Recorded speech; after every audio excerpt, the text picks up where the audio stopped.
Hi, we'll get started here in just a couple minutes, and just make sure everyone can hear okay.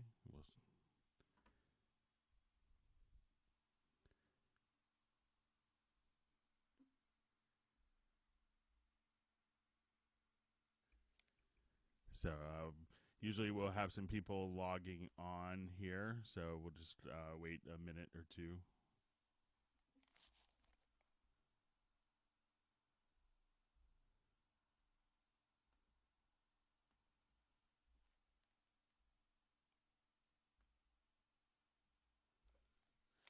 And check to see if we have audio coming out.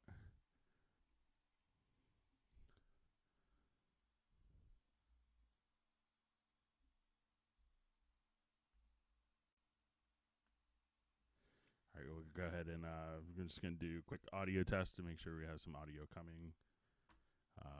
And if you guys have questions, you want to go ahead and type them in. We see a couple questions already asked. We'll just go ahead and make sure.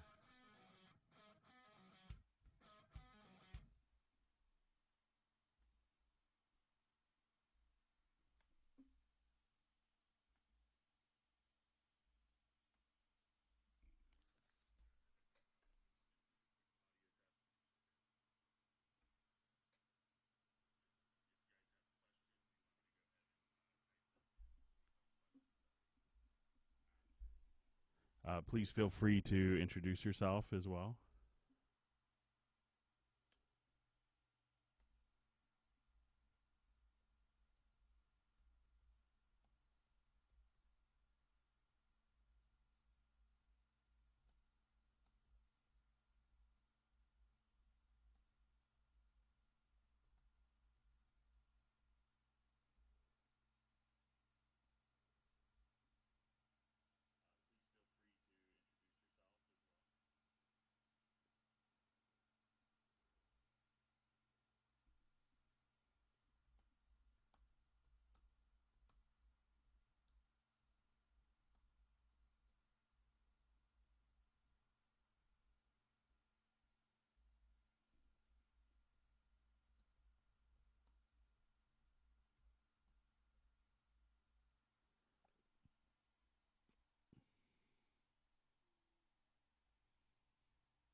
All right, good to see some of you guys online. Can you guys hear me okay? I see a question already about kind of previewing through the media bay, so we'll cover that.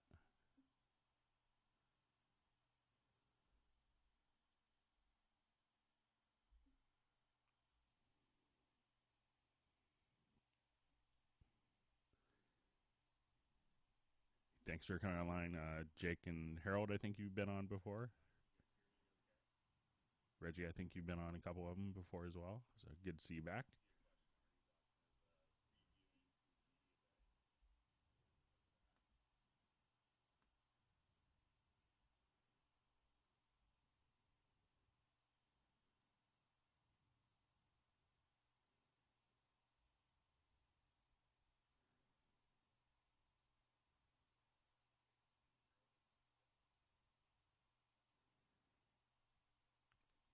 Okay.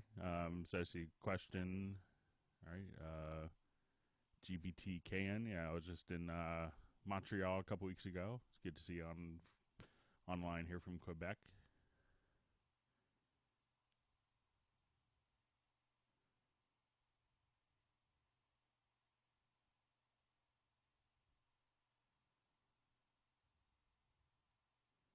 I'll go ahead and play a little more of the audio from the computer, and we'll see if you guys can hear that okay.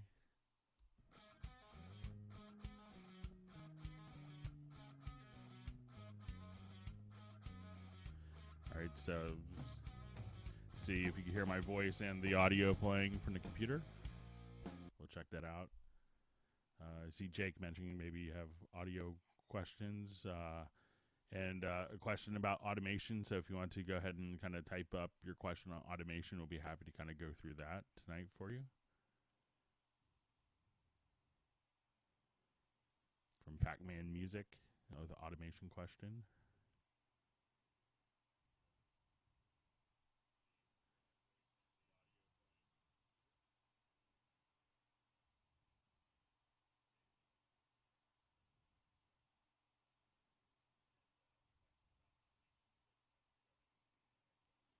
And once again, if you have particular questions that you want to go over tonight, go ahead and feel free to kind of type them up in the comments field, and we'll be happy to kind of go over as many as we can. Okay, I'll see if I can adjust the volume here a little bit on my output, see if that makes a difference.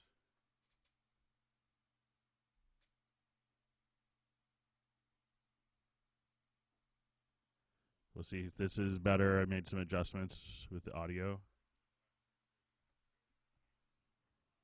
Let's see if this is a little better. Okay, so some people are saying you can hear just fine. If I just kind of turned up my mixer a little bit, but if it's distorting now, please let me know. Sometimes I can't really monitor. There's a bit of latency from when I talk to when it actually kind of comes on. I don't want it to feedback as well. So let me know if this is a little bit better.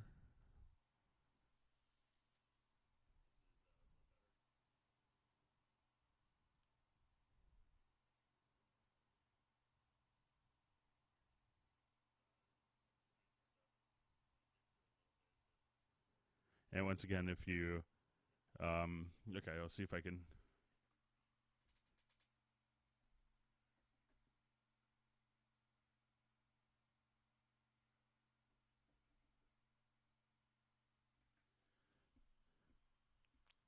Hey, Albert, good to see you. Let me know if this is distorting, if this is getting better for you, Jake. The audio, we'll just kind of make some more adjustments here. See if that's getting better. Is anyone else having audio problems besides Jake?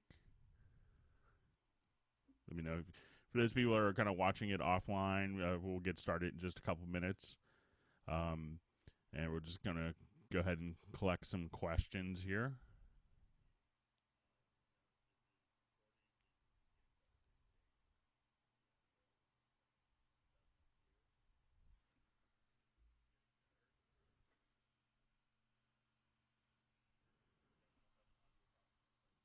All right. All right, I'll try to turn it up just a little more here, see if this is helping. Just let me know if that's making a better difference here.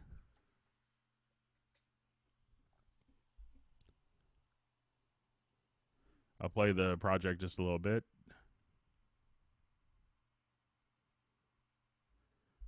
Okay, so we see a question about the automation and going back to the original value.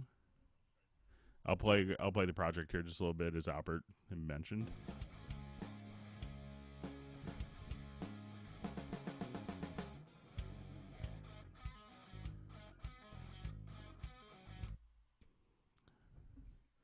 All right, let me see if I can make a couple of other adjustments here on my mixer. Hang on.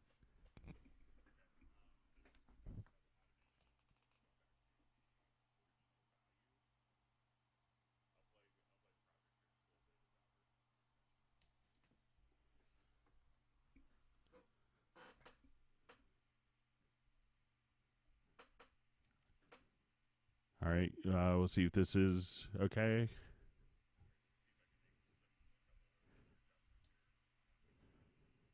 All right, does this make a difference now?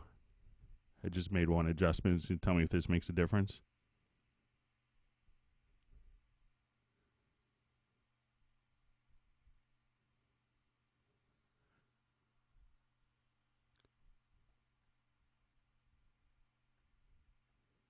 Just made an adjustment on the mixer. We'll see if this is better.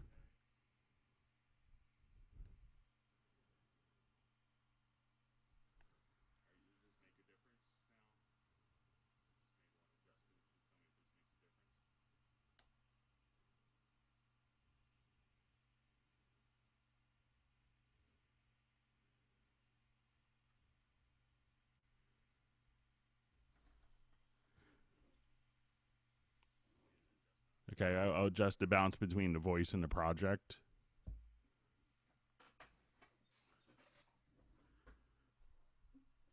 All right, any other topics or questions that you guys want, feel free to kind of enter them in. I see one about previewing some of the sound sets and one about automation. So we'll go over those, and we had some people that emailed some questions as well. So feel free to kind of enter some of the questions in. You can type them in.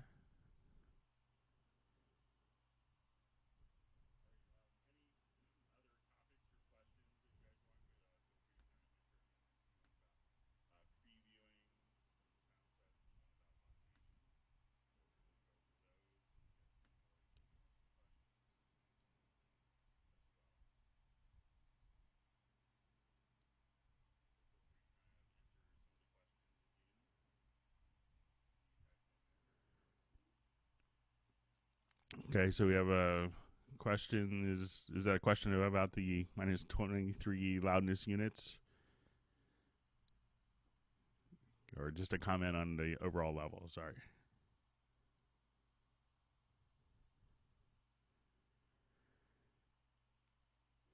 Okay, so I see your question, Ace. We'll just see if there's any other questions that kind of come in.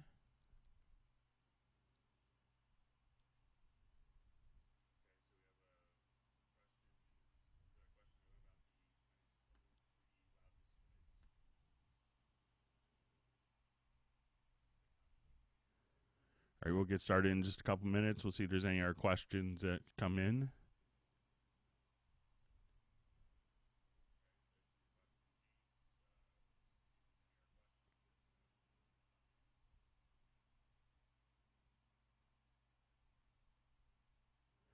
Okay, Albert, I see your question about the Groove Agent 4.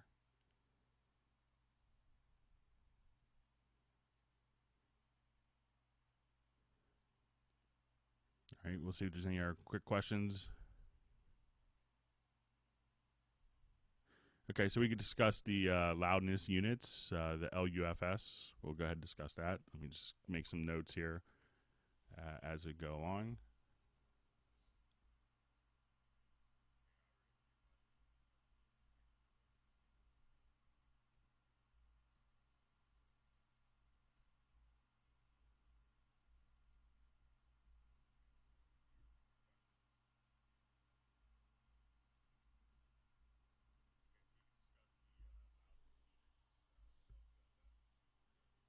All right, made some notes.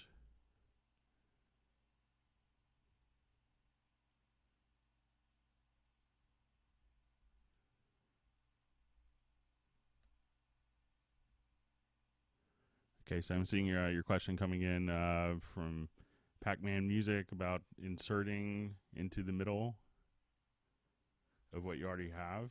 Okay, we'll go over that. Let me just enter that in here.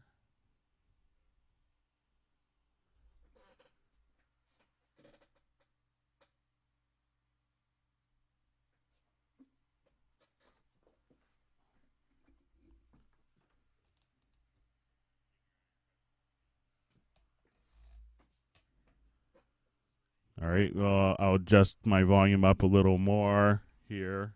We'll see if this makes a difference on the output, and play a little bit more. We'll just kind of check this.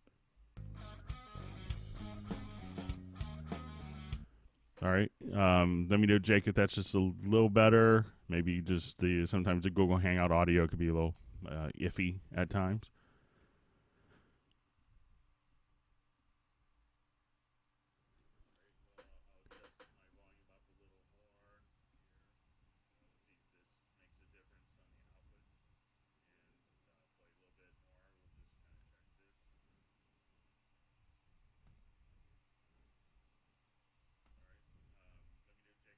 Okay. All right, so I'm glad that's better for you, Jake. All right. All right, so let's go ahead and get started. So the first question that we had was from Ace. Had asked about only when you only hear files when you bring them in, but not necessarily streaming from the media bay. So when I come over here and we look at the media bay, so we go to, and this is where we can kind of preview all of our different types of audio files. So if I wanted to come right here,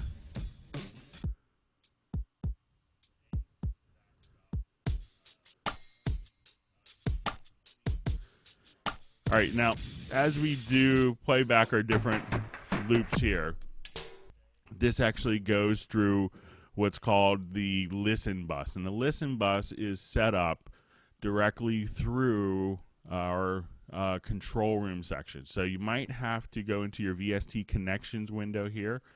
And if we choose our output, at this point, you see that I have my stereo output here defined, but I don't have it physically connected. And then I have in my control room, we could add what's called a monitor. So I'll just go ahead and take one away so we could watch this process. So if I wanted to add a monitor, I could just right click and we could choose add monitor. And at this point, we could have up to 4 different monitors. Let's say I have set up for my UR44 with, and I just set this output here. So if I actually set this to not connected and my outputs here to my audio interface, and I go to preview sounds, you don't hear anything. So all we have to do now is come right here and go back to our VST connections.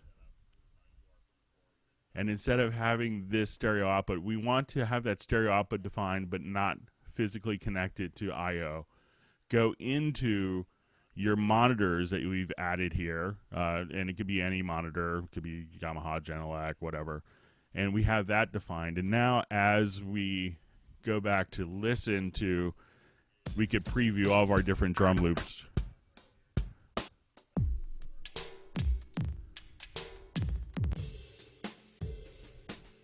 And your different instrument presets right like there. So once we kind of get that set up, so that way when we kind of preview different sounds, and this also kind of takes into account like when we go into the sample editor, and if we're kind of wanted to play back our audio directly from here,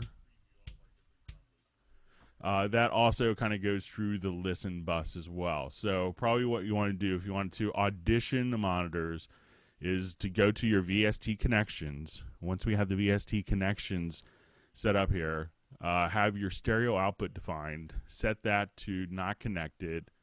At this point, we could come right over here to our studio. If you don't have the control room activated, you want to just simply activate and enable the control room.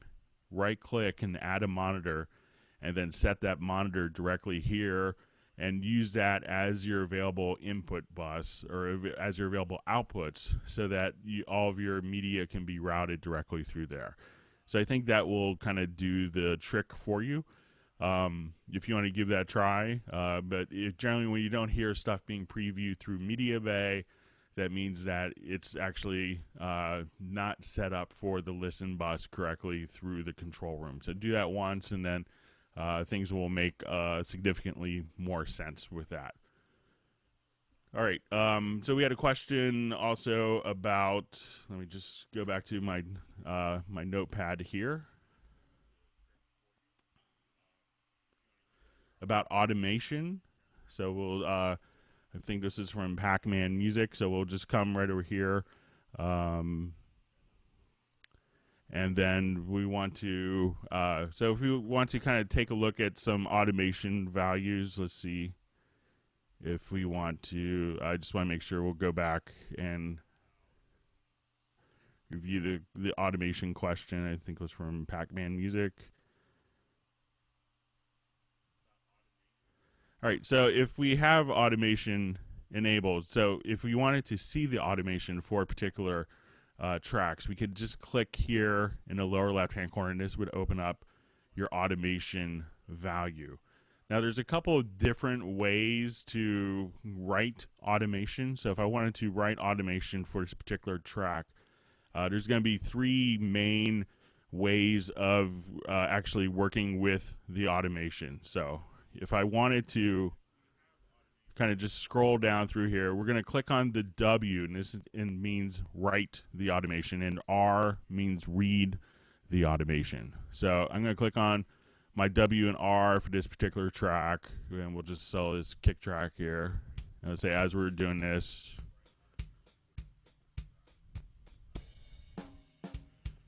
now we're going to be in touch mode. So once we have our channel in touch automation, and we see our automation panel directly here. So there's going to be touch mode, and this will allow you to write the automation from whenever you touch the fader, and then as soon as you let go, that will stop writing the automation value. Now, if you kind of totally messed up, you can just simply undo your values right there. So you have kind of your undo history for writing automation as well. Now, if I put this into auto latch, what this will allow you to do is if I take just this kick track and I leave it here and I let go of the mouse, it'll still write that automation value until I hit stop.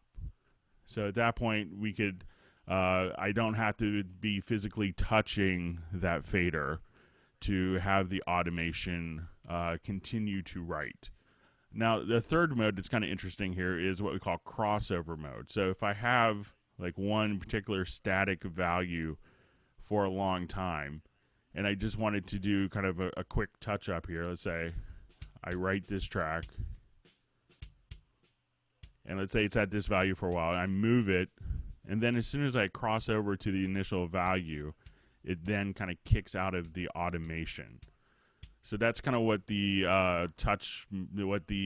crossover mode will allow you to do. Now, for editing the automation, you could also just simply come here. You could select the automation, move it up or down. If you're afraid you're going to move it side to side, as you do that, you could just say, okay, hold down. You can also just come right here in the info line, and you could select your values here and just use your mouse scroll wheel to go up or down right there.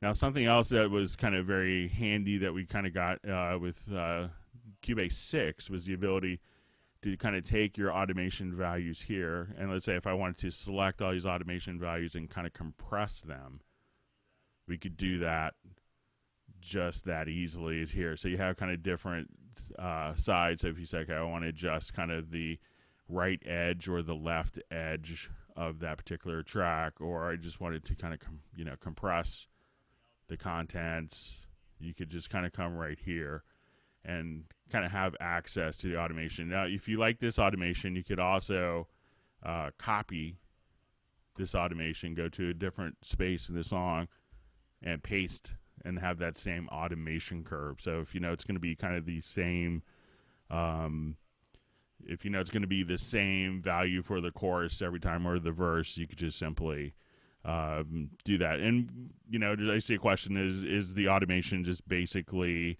you know, volume tuning? You know, it could be volume, but it could be, you know, any parameter, any plugin, panning, aux sends, you know, plugin parameters, you know. So you could see just kind of a wide variety of just things available just on this track that are automatable. So just about anything you can, and if I wanted to switch to a different value here, I could say, okay, I wanted this to be a panner, or if I want to see my volume and a panner, we could just open up multiple automation lanes directly here. So at this point, you can say, okay, I want to see my mute automation, and you could see multiple parameters. Now, opening up the automation panel directly here, you could also do some really handy things where you say, I want to, like, let's say if I have the channel view open for this particular channel, and let's say if I'm searching for the EQ, like while the track is playing, and I'm automating. So if I'm just here kind of searching for this, now as I rewind, since we have, if I have this in automation mode, I'll just rewind, and we'll see that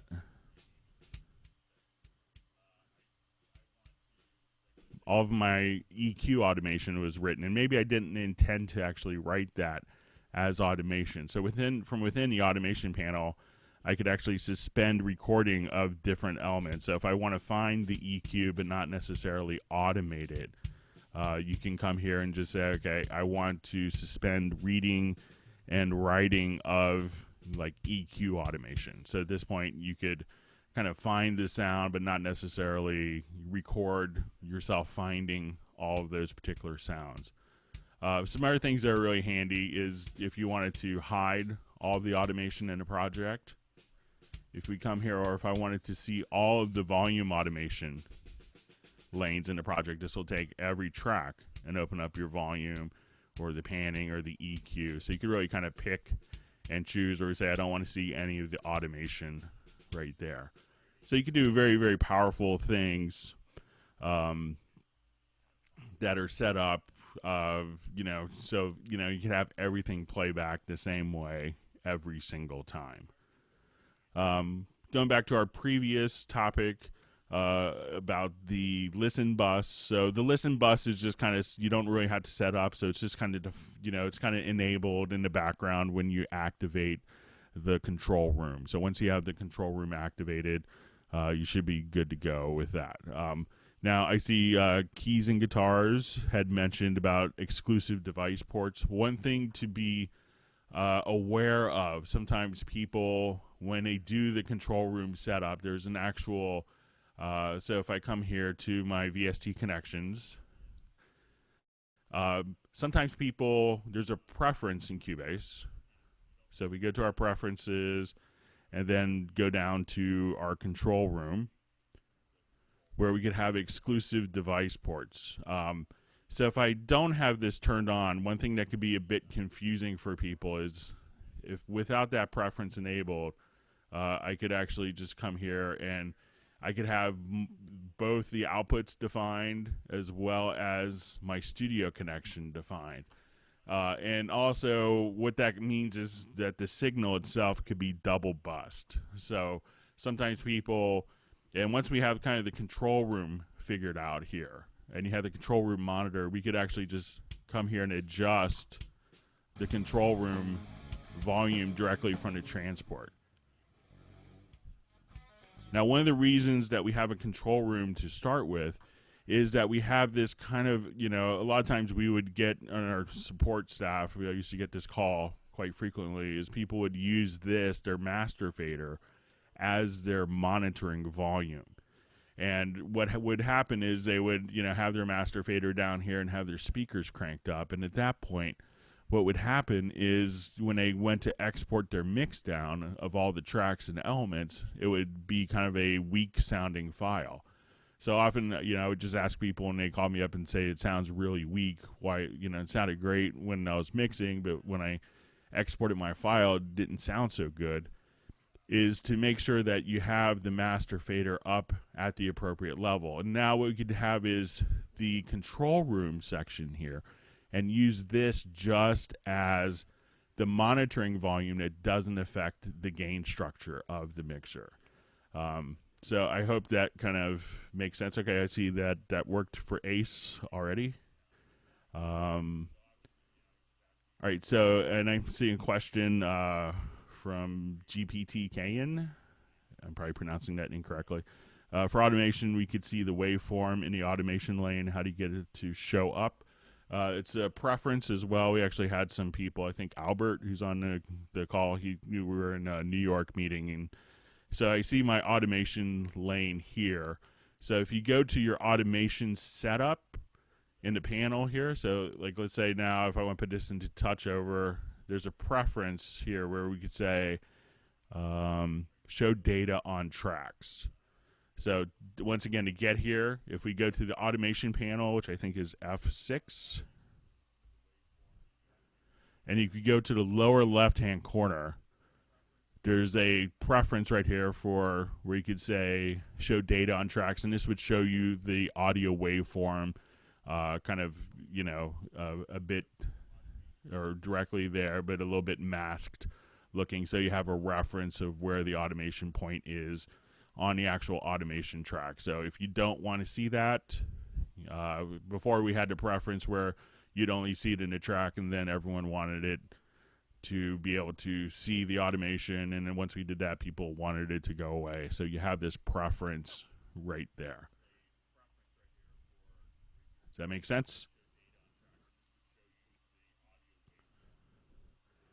All right, so I see that the control room kind of did the trick for Ace. Now, we also had a question about minus 23 LUFS, and this is kind of a new standard that's been it's being adopted by the audio industry. And what's kind of interesting, and if you see this a lot, mostly for broadcast use, and what was actually kind of happening for broadcast use, and we've probably all seen this, I know in America, and I know we have people from different countries online, where when you were watching TV, for instance, that the commercial would be much significantly louder sounding than the program material. And there was no real standard before. So you had kind of different metering scales. So you'd have one that would be set up for, basically for peak levels, for peak metering. And then you have also RMS, or kind of what the average material was. So people could kind of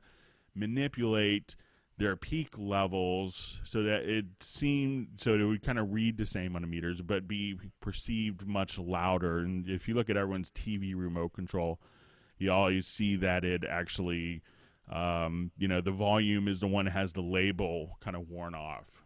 So it started with the European Broadcast Union, came up with a standard they call EBU R128. So instead of a VU, or volume unit, or dB, a decibel, because those could be kind of manipulated by different parties, and there was kind of a non-standard standards, they switched it over to what's called a loudness unit. And ideally, if you were doing a project for post-production that was going to be delivered for broadcast, you'd actually want this to be set up so that you comply to the loudness units. Most post-production places, when you actually have, if you exceed their levels, that could immediately kind of get your mix rejected, and then you have to go and kind of remix the entire thing directly on your own money often. So what you want to do is be aware of the new broadcast standards, and this is kind of rolling in as we speak in the United States through what's called the Calm Act, which was passed just about 2 years ago, December 2012, if I'm not mistaken. And you see kind of all the different broadcast companies complying with this, because now there's a standard to kind of work with. And when we look at our control room inside of Cubase here, and we go to our setup, and we see this on the lower right-hand corner, we see this little bottom tab here called setup. We could switch to meter, and then at this point we could just switch to our loudness meter. So if I wanted to do this project here and have it be used, if this was for broadcast, or if I was doing a TV or film score, we have what we call our R128 scale. So this is the EBU R128, and we could actually kind of see all of our loudness unit metering here. So this is one of the additional metering types. So if we look at our loudness meters, and what you want it to be is around minus 23 LU. That's kind of the ideal level to work with. If you deliver something hotter than minus 23 LU, at that point they're going to compress your material or reject it, and you have to do it all over again. Or if they choose to compress it, it's going to sound much different than what you intended. If you deliver something that was well under minus 23 LU, at that point, they're going to try to expand it or again reject it. So if I wanted to work with this mix here for this particular project and have it be around minus 23 LU, this is my 0 point here. So I could just adjust my master fader. So if my mix was here, this would probably get rejected for broadcast because the levels are too hot. So I'd want this just a little bit under minus 23 LU. And we could just kind of see that directly here.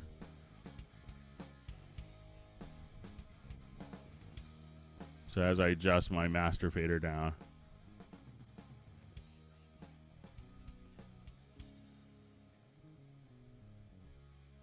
So that level there would be good for broadcast. Now we kind of give you your dynamic range, and we could see kind of our momentary maximum, short-term, integrated loudness, the range, the true peak, and how long it's been doing the analysis of this. Now, if you have our programs Nuendo or Wavelab, you're actually get to the point, like in Wavelab, you could actually take any audio file and have that, and you say, okay, turn this file and normalize it to minus 23 LUFS. So that way, if your mix is a little too hot or a little too soft, you could actually just have Wavelab automatically spit out the correct levels for you. In Nuendo 6, we added a loudness track, so you could actually kind of graphically see this on the project window. And as we kind of do that, people could see that they were getting too loud. And with 6.5, they added the capability of when you do your export audio mixdown of taking all of your different tracks and being able to kind of deliver them, that you have the option of automatically normalizing it to minus 23 LUFS. So we're seeing this in broadcast. I was also at the Montreal Game Expo a couple weeks ago, and this is kind of a big topic for the game developers to make sure that there's kind of a standard that's kind of working across, you know, all the different gaming systems. So I know we had people from Ubisoft and Microsoft that were like, you know, just loving the fact that they could just do all of their kind of minus 23 LUFS handling and metering and being compliant directly from all their different Steinberg solutions. So while we haven't seen this kind of take hold in kind of the music world for stuff being delivered for CD or for digital delivery on Amazon or iTunes, I think we may kind of see that, and hopefully this could kind of eliminate some of the different loudness wars that we're seeing where people are kind of really pushing their mix down levels to be really hot, and it can be very fatiguing for the listener. So hopefully we'll see the standard kind of carry over into more music production as well. But so it is becoming more and more important to be aware because so many music projects are ending up directly into film, or if it's going to be used in a TV project or something like that, or a game, you want to make sure that you're not going to automatically have your track excluded because the levels are too hot. So the loudness units are a very important way of kind of working with that. All right, if you have questions on that, go ahead and enter them in the actual comments area. If you have other questions, I've seen a question on tips for conserving CPU power. All right, so there's a couple of things that you can do to kind of conserve CPU power. If you have virtual instruments, I'll just open up a different project here to show you a couple of different things.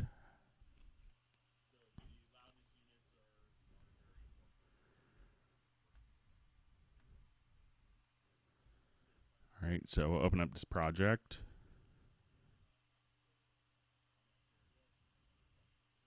Yeah, so on the on that loudness metering, the 0 is minus 23 LUFS. So to answer your question, Jake.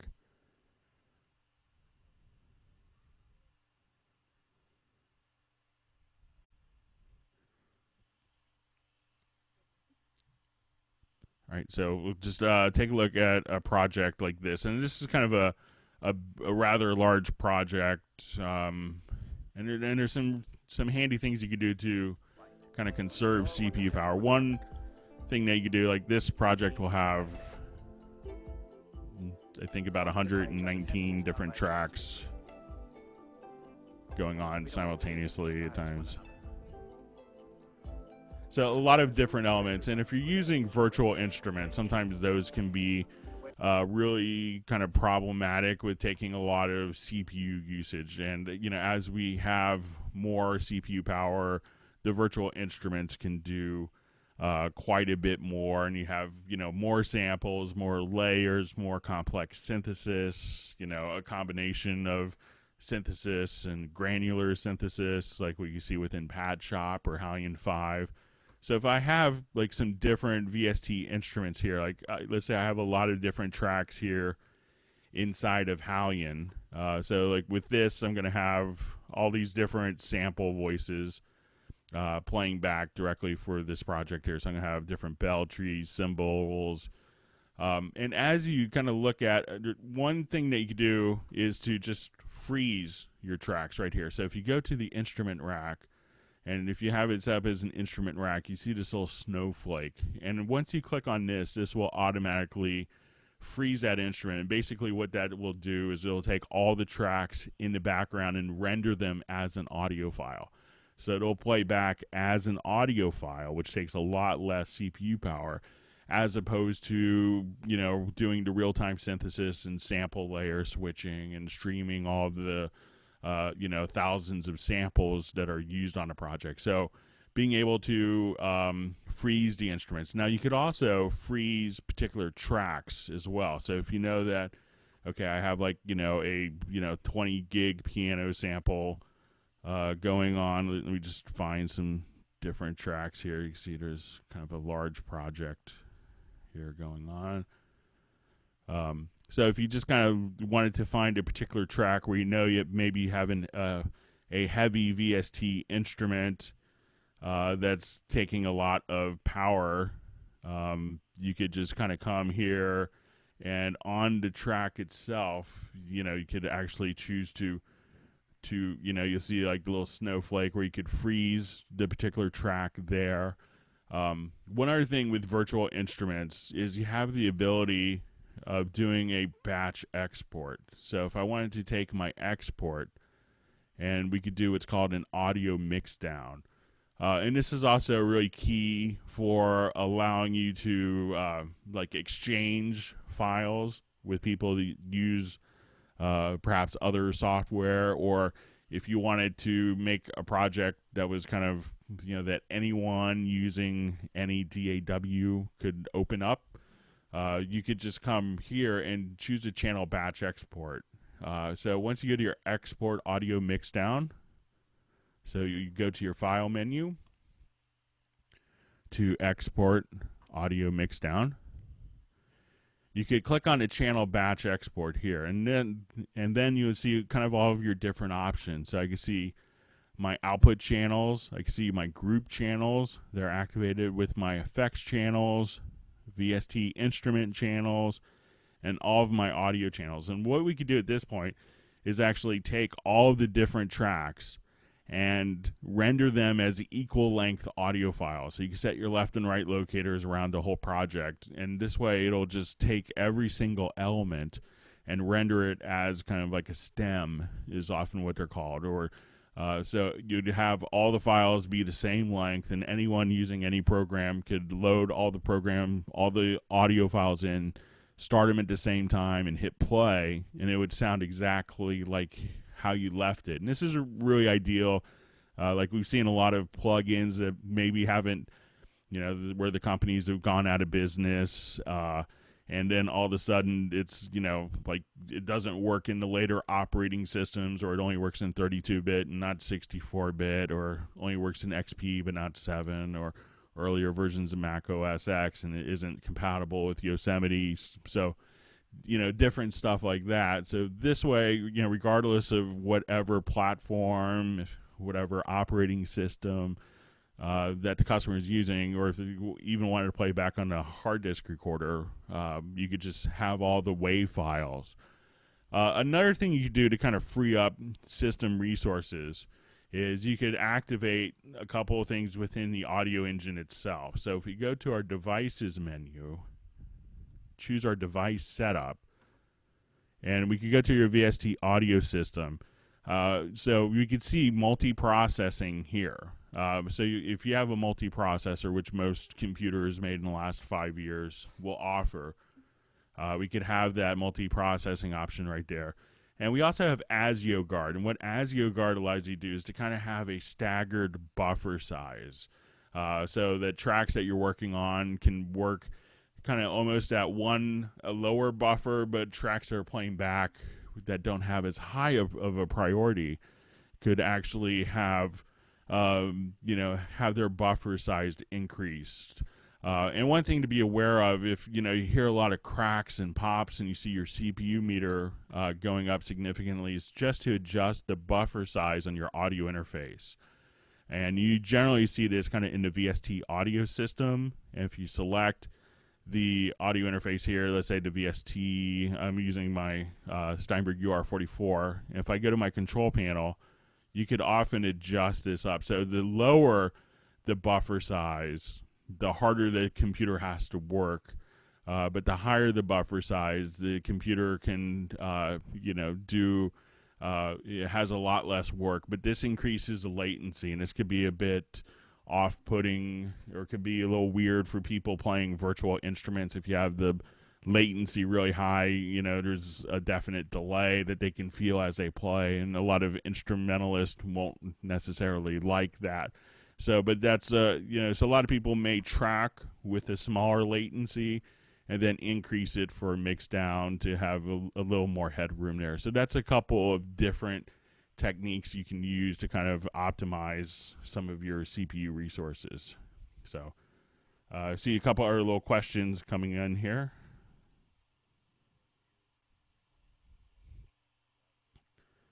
All right, so I see a question from Ace on Media Bay about kind of knowing what key the guitar samples are actually in. So let's go ahead and take a quick look at Media Bay. So Media Bay can show you a tremendous amount of different options. So let's say if I wanted to come here and I was looking for an audio file, let's say a guitar.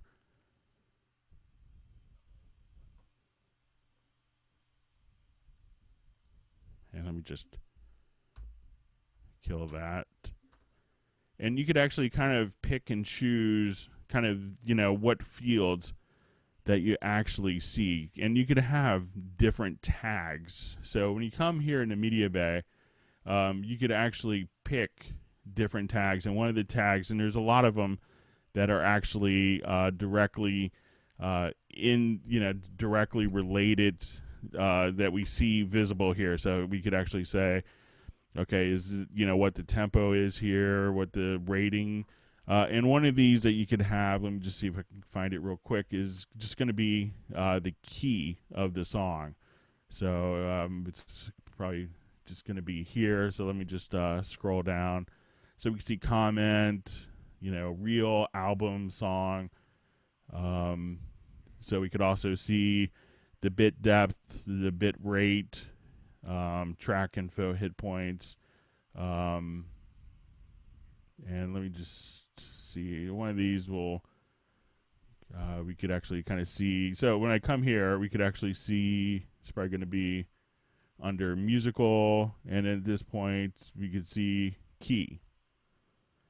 And you could actually at this point, just say, okay, and I believe if we kind of just even slide this over, you might be able to see the key, but you could actually have that particular information. So if I come here, you could actually just kind of, directly insert it, but, so often, a lot of times the guitar parts don't necessarily have the key in there, but you could actually have that as part of the musical, so that you could actually kind of see the different functions here for that. So the key can be part of the additional metadata directly in the Media Bay. And I think if we go here, you could actually kind of pick and choose what components that you are seeing. Just trying to remember where that's at. But you could pick what components that you see here. So if you wanted to see the key, you could do that right there. So the Media Bay, and again, you could actually have all of your own tags as well. So we had a question earlier about kind of inserting time. So let me just see if I'll just jump back to my previous project here real quick.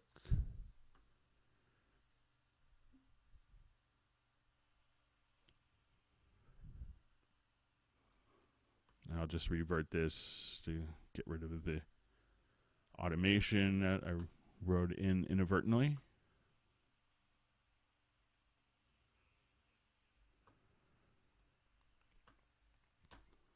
Okay, so let's say if I just grab my range selection of this and I'll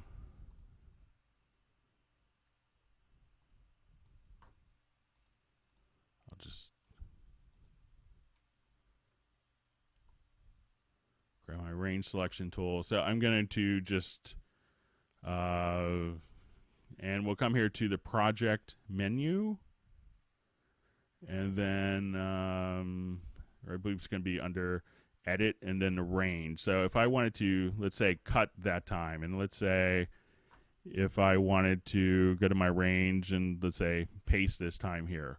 So if I wanted these events to go directly, say, starting right at the cursor here, and have these events stay right here and have these events kind of shift over.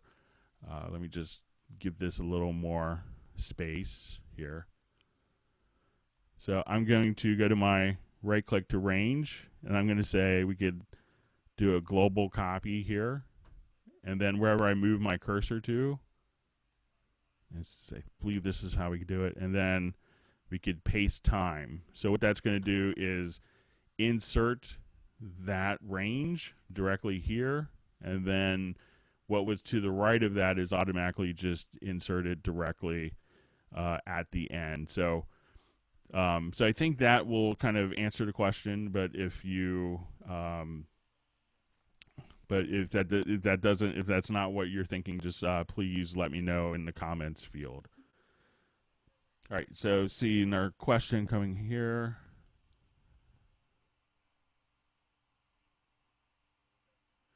All right, so using Cubase as a live performance tool is one of the questions, and we see this a lot. It's actually one of the people that has like a really fantastic live setup is Donny Osmond, interestingly enough, and I've gotten to set up a lot of kind of live setups for different people, and like I just did.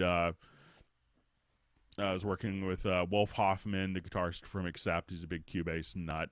And let's say if I'm here and we have our song kind of set up, I'm going to add just, let's say, a marker track.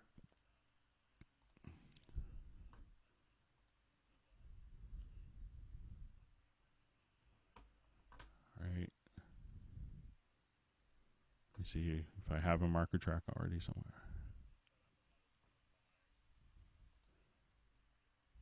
All right, so I'll just do this with another project here real quick. Let me just.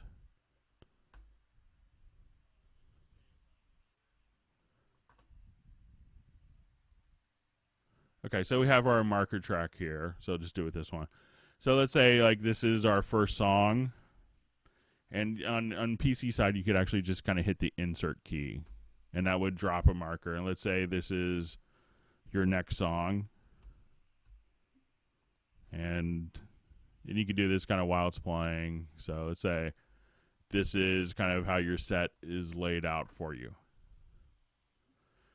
You could go to your marker track here, and then you could actually kind of label each of these in a description. So if you wanted to,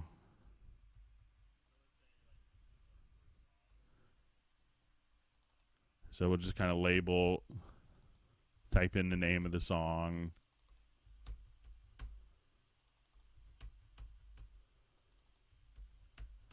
Now there's two different markers. So you have kind of a like the start of your project marker, like your just a marker, but you could also have a cycle marker. So if I wanted to come here, let's just make this a little larger so we could see it a little easier. So if I have my range tool selected here, we could also, when we go to our marker page, we could also just say we want to insert a cycle marker, and we could do that like for the whole set if you wanted to, or if you have this a range within a song. So say you have one song here and then you have maybe a vamp part here, I think we could just insert a different cycle marker right there. So at this point you could not only have your different markers to navigate, so you could actually just kind of jump here between your songs. And if you look at your transport bar, we could just navigate between your markers right here from the top, and these could be set up to, you know, your keyboard shortcuts as well. But now if you say, okay, I just wanted to navigate right here, and you could also just say 1, 2, 3, 4. So with Donny Osmond's system, he has a couple of tracks, like some strings, maybe some background vocals in his show, where it's actually, you know, playing off the computer. His drummer has a little Oxygen keyboard and sends a MIDI note message, and that starts the song. That will play, and he also has cycle markers that will be set up, so if they need to vamp, they could actually activate a cycle marker and just have a section repeat over and over again. And when they get out of the vamp, the drummer could just go to, you know, turn off the cycle marker and just have the song play all the way through the end. But it's kind of interesting because not only, you know, he has his own headphone mixes being done, the videos are being played out of Cubase systems. But, you know, a lot of people are able to kind of set up, like, you know, where everything is pre-mixed and they could play, you know, like live with virtual instruments and do live performance that way. And I've seen people where they, you know, they're playing piano samples from a keyboard and electronic drum set with playing virtual instruments in Cubase, and all the effects and the headphone mixes are all being done directly in your Cubase mixer, and they could just kind of hit play and they take a stereo out to the front of house. So very, very powerful, you know, but using markers. And another trick that people will do often is using what's called the arranger track. So if I wanted to add an arranger track, we could have this set up. And with the arranger track, so if we select this, and we could have like different sections of, we could have our different songs. And sometimes it makes sense just to have everything laid out so you're not opening up projects over and over and over again. So let's say we have, these are our different songs in our set, and we could also have different portions of a song. So you have kind of a section within a section. So if I wanted to activate the arranger track directly here on a transport bar, as soon as I do this, I could, instead of playing back straight and linearly, we could just kind of change the different files directly here. So at this point, if I play this, I could now, instead of having it play just straight linearly, let me just move this down. As I hit play, we could play this back in a non-linear fashion. So when it finishes H, it's going to jump to A.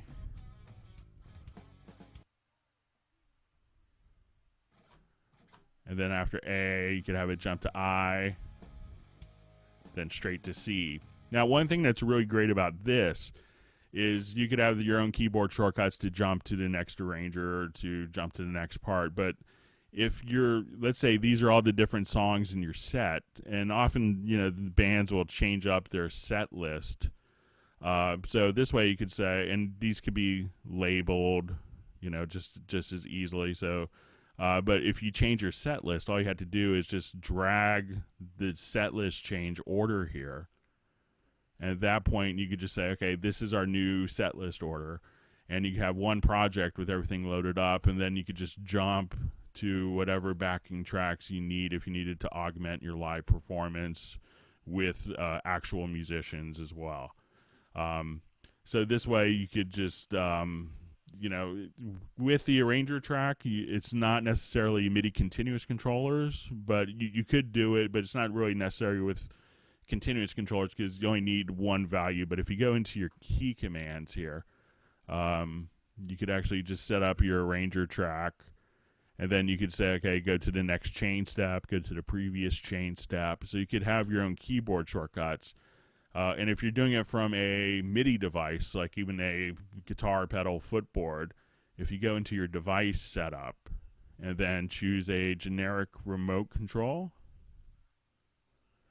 at that point, you could say, I want this to control my transport, and I think you could just say your device, and then you could do it your all of your arranger tracks directly from your generic MIDI remote. So you could say at this point just jump directly to the next chain, go back, or skip a chain. So at that point you could assign MIDI messages to just automatically navigate within all the different songs in your set, but it doesn't necessarily need to be a continuous controller that has different values, because it will just kind of jump. It only needs one value to jump to the value. So that way, just like a note message or any MIDI message that you send to it can trigger the different arranger tracks so that everything could be set up. But the arranger tracks have the benefit of being able to every night change the set order within 15 seconds, and then have everything one project window, but you could have the flexibility of changing the set around as you want.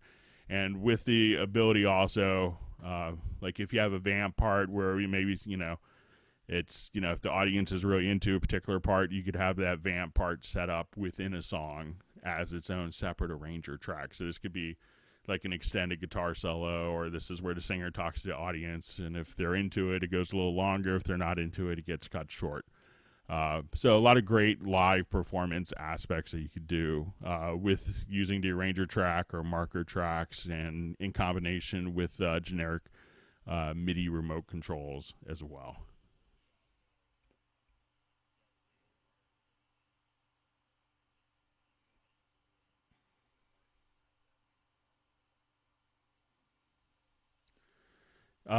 So you see the question from Iggy's you. I probably totally pronounced your name incorrectly.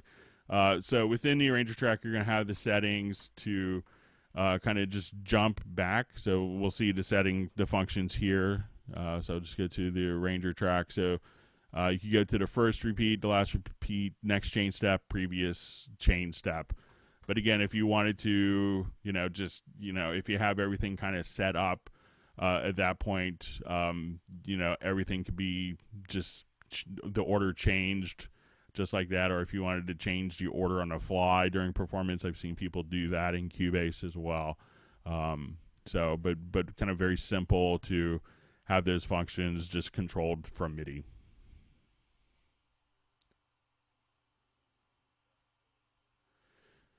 So you see a question from Ace going back to the media bay. If you sample audio, will Cubase find a key in the wave and import it?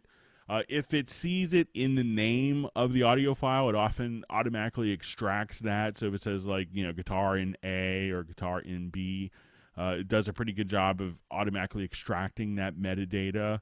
But you could also always just kind of, listen to it and input the data yourself as well if it doesn't. So it's not going to automatically apply that metadata to imported samples, but you could just simply add it yourself.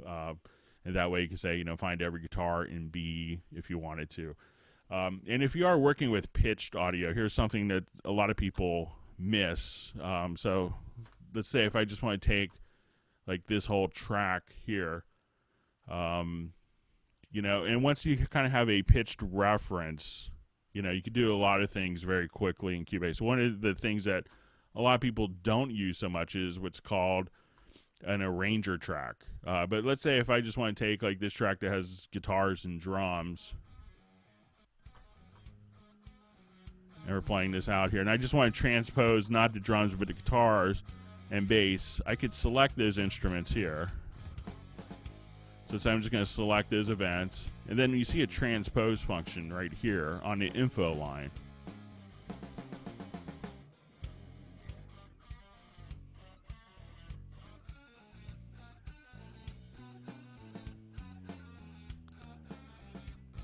So if you ever have the singer tell you the key's not working, you could actually, before you have everyone, recut a song in a different key, see if that key works for them. And you can pick and choose what tracks. Now, there's also a track here called a transpose track. So if I right-click, and we could add a transpose track. And as we do this, we could just grab your drawing tool and we could enter in kind of different transpositions. So I can now just click right here. I'll say, okay, let's leave that. We'll go up 1 here. We'll go down 2. And then back to tonic here. So as I play,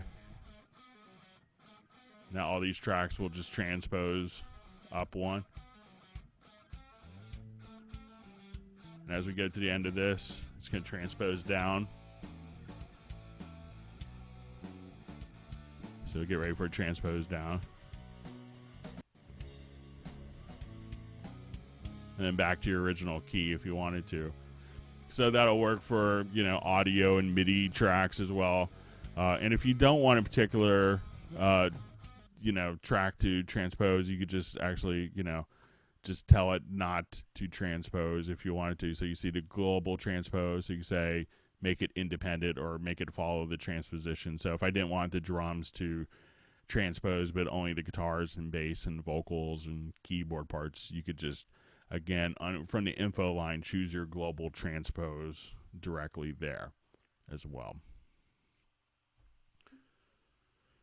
All right, now I'm going to review a couple of questions here that have been, make sure I didn't miss any big questions. If I missed your question, there's a lot of them that are kind of coming in the discussion.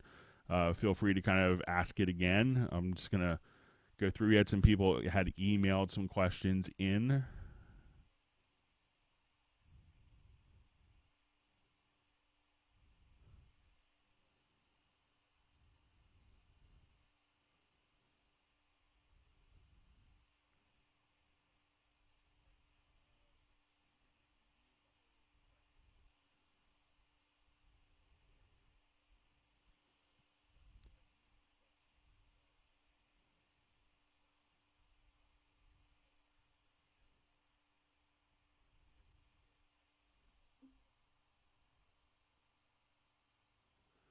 So you see the question of does that remote control work with different foot switches? Yeah, anything that just kind of spits out that MIDI information, you could just have that just simply control and do the kind of the generic remote control just like that. So you see Albert's question about using kind of multiple groove agents. So let me just open up a groove agent project here.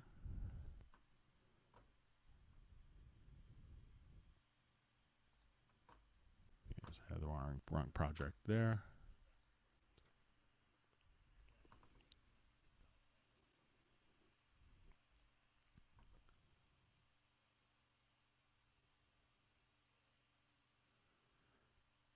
Yeah, so I'm seeing a couple of comments just about like, you know, different foot switches and stuff like that. You know, so yeah, anything that kind of spits out MIDI you could use, and you could use kind of different controllers as well. So that's not a problem.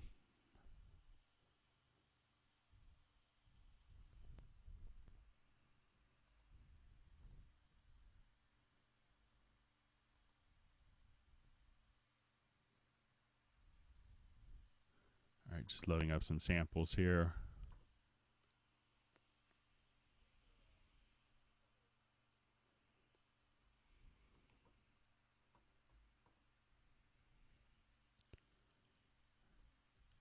And let me just switch to a different track configuration here.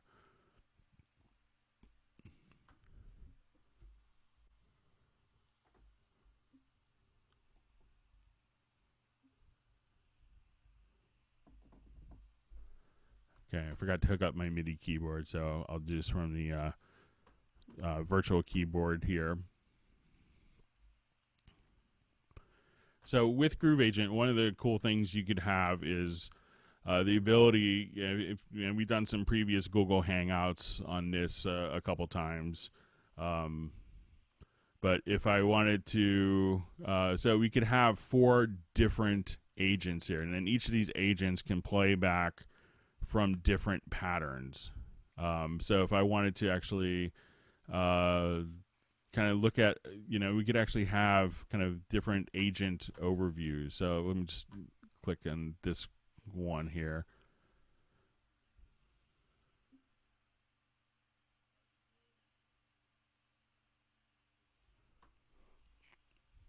All right, so in this case, I have an acoustic agent, a percussion agent, and 2 beat agents.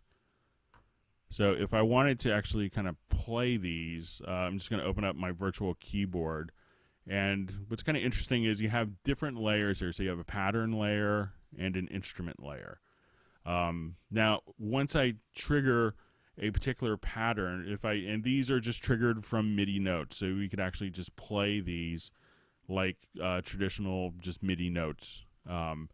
So at this point, but we could also have an overview set up. So I could see that when I'm in bank 2 here of my patterns, that at this point I could see that we're going to have all these different patterns play back from the acoustic agent. So when I hit this key, it's going to play back this pattern from the acoustic agent. And if I hit this key, it's going to play back all of these patterns that, you know, are available across all 4 of the agents.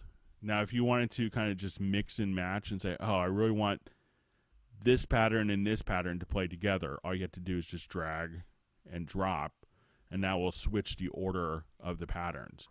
So I think if I come here, at this point, if I wanted to, we'll just...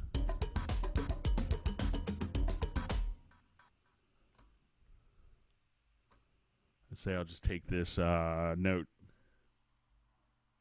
the C0 note. I'm going to just select that note there. So if I wanted it to kind of stagger my different patterns together, at this point I could just put this track into record. And then when I hit the C1 note here, now when I go up to the C sharp note, I'll just take this out of loop. Sorry about that. All right, so I'm just going to re-record this part again, and let me just erase my errant part here. So now what I want to do is I'm going to place this track in record, and I just have this going to Groove Agent. So I'll just say, okay.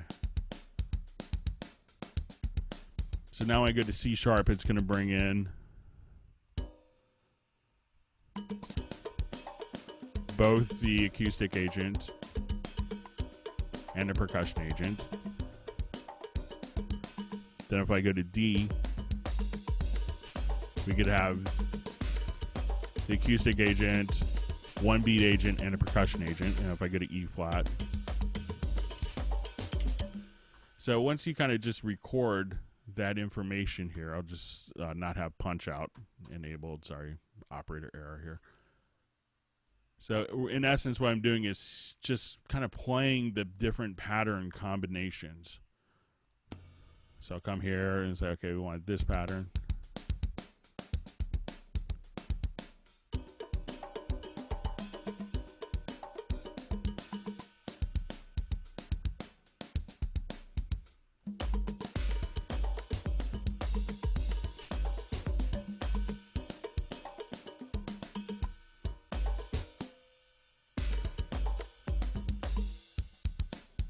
So now when I play back, we'll just pop it out of record. And now it's just going to play back. Then we'll hear the percussion agent.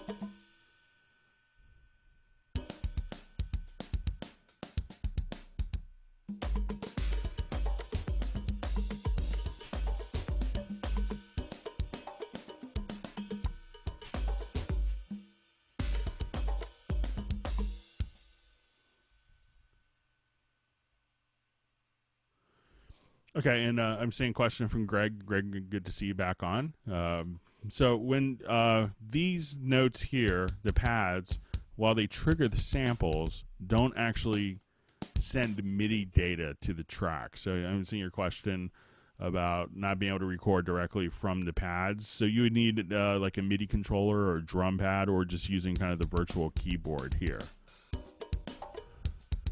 Because while this kind of internally sample triggers the patterns and the samples for the different agents, it doesn't transmit MIDI to Cubase. So we can see our MIDI indicators here on the transport bar. So when I click here, you don't see the MIDI, but when I click on the notes, this transmits the MIDI there. So that's probably why you're not seeing. So you might just have to trigger it from a MIDI keyboard directly there. And also, I see your question, Greg, about if you wanted to insert another section, like a verse and a chorus in the middle of a song. You know, that's where you want to do kind of the global copy. So let's say, and we'll just go back to that, we'll go a little slower this time if you wanted to, like, insert silence in the middle of a particular project.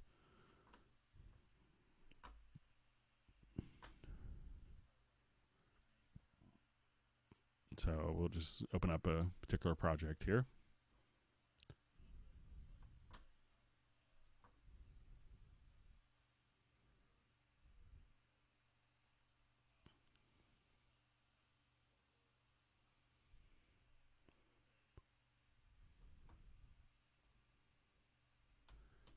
So if I wanted to insert silence, like a particular range, so I think if I even just select a range with my range tool, and then from my range, you could actually say, and if we just kind of actually, I'll show you. So we could do that on one particular track. We just bypass that. So, or if you have kind of your range selection done here, I think we could just go to your range and so if I have every track selected here, like a global range, at this point we could choose edit and insert silence, and then you could just have kind of a blank area directly there.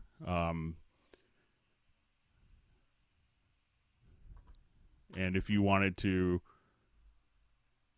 say, okay, I like this part here, I could go to my range, and then we could say global copy.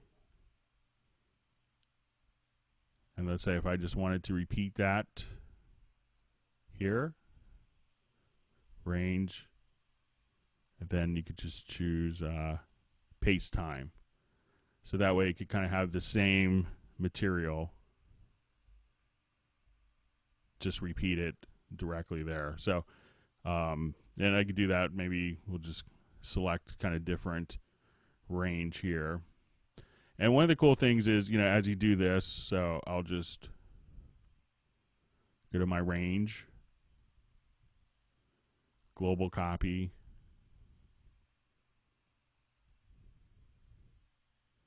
and then I think maybe I'll just try setting my cursor here.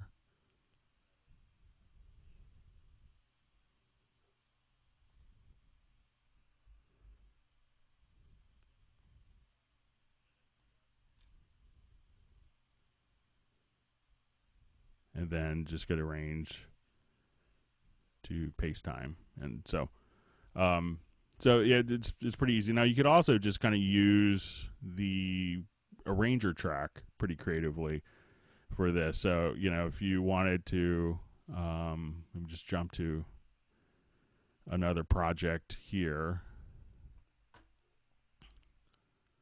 So if I wanted to activate this project, I could have entire kind of range, my different parts of the song selected here in my play order track, and I'll just go to my transport and activate the arranger track, or the arranger track. It used to be called play order track.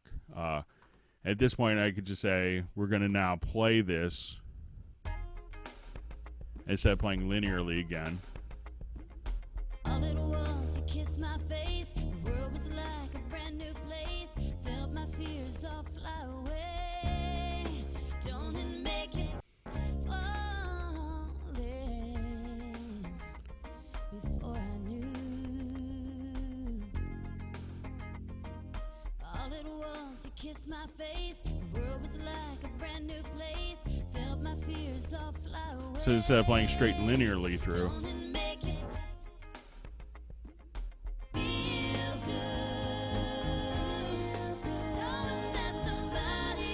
Now, if I wanted to actually take what was kind of a non-linear arrangement and make it linear, you could just come right here and choose and kind of click just on that particular play order. And you can have multiple play orders active within a project as well. And you can choose flatten chain. And what that's going to do is just copy all the parts out and make it kind of a true linear fashion. So if you're still kind of experimenting with like the arrangement and the song order, you know, the arranger track is very powerful to work, you know, with, you know, just about, you know, to come up with ideas and not be really kind of committed to it. So you could do it kind of with the range selection tools another way, but this could be a lot quicker if you just said, oh, I just want to change this, or I just want to add that one more time. So that gets to be kind of a lot, little more flexible and a little faster to kind of undo and try different ideas where you don't feel like you're kind of stuck. So yeah, play around with the arranger track because you can do all sorts of great things with it. Now we had a question of someone had emailed in on they wanted to actually be able to kind of quickly be able to print a click track. So let's go ahead and take a look at that. So I just kind of set up a quick project here. And I'm working on kind of a preset for this with a bunch of different time signatures. So I just kind of Googled the Cubase click track, and I got just kind of like the standard, you know, if I wanted to, you know, just play back like a particular click track here. So, and what I've done is I said, okay, I wanted to make this part of Groove Agent. And so what I could do now is I've taken each of these samples and just dragged it directly onto a pad. And then I created a MIDI pattern here that was basically just a very simple click track. So sometimes we have people that want to have different click tracks that are set up, you know, but they, you know, maybe want to be able to easily kind of send click tracks or have different types of click tracks and have it as an audio file within an event here. So if I kind of made a pattern here where I say, okay, I want it to be, you know, like if I play back this pattern here. So it's not the best Cubase click track samples. I'm actually going to kind of sample it. And then you could actually just drag it onto a pattern pad here within Groove Agent SE, which comes free with every Cubase. So I could actually have that as a pattern. So, but we could also store this as a MIDI loop. Since this is being routed to a virtual instrument, I could also just say, let's export and the MIDI loop, and I'm going to call this just a 4/4 click.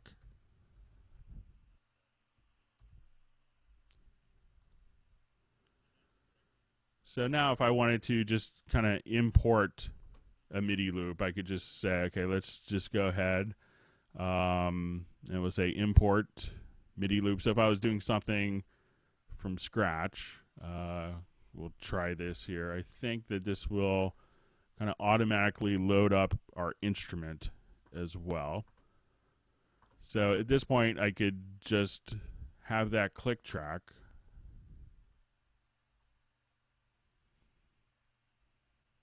So we could drag the MIDI loop from our project window, or if I just have this saved, we could just drag and drop our templates, our click track right from here.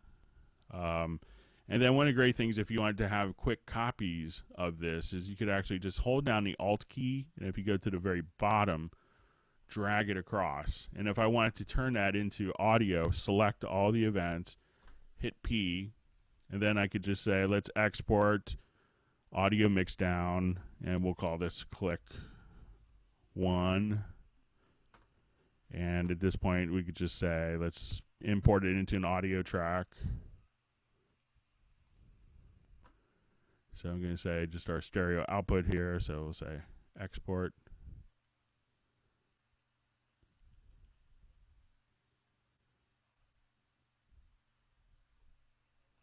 And now you have your click track as an audio file directly there. So that's one way of doing it. And if you want, I'm going to spend some time, and I've been working on it on another computer, but I want to have I'm working on having just different click tracks, so like 4/4, 3/4, 5/4, 6/8, 12/8, 7/8, 9/8 subdivided this way, 12/8 subdivided this way. So where you could just have these as MIDI loops or just patterns within Groove Agent that will have kind of and I'll do a better click track sample. And I'll see if we can get it put up on the Steinberg website, or if you guys wanted to send me a message in a couple of days, maybe after the Thanksgiving holiday, I'd be happy to kind of send you the preset so that we have kind of a virtual instrument, a preset of Groove Agent SE that works as a click track, so you can easily kind of turn it into audio with different subdivisions and different meters. So we'll just we'll play around with that a little bit.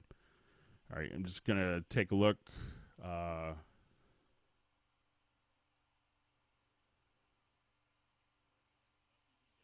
Okay, so I see the question from E. Jansen about, and if I loop it, all my air tracks will loop.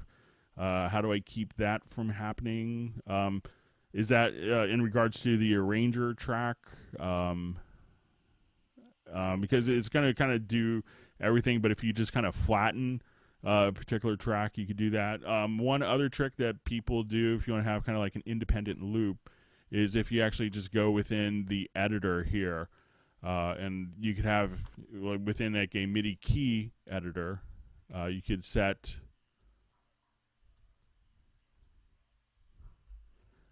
and if you have the edit screen open, you could have that function as an independent loop. I think it's one of the little options we see here, if I'm not mistaken. But one of the little options that you can have, I'm just...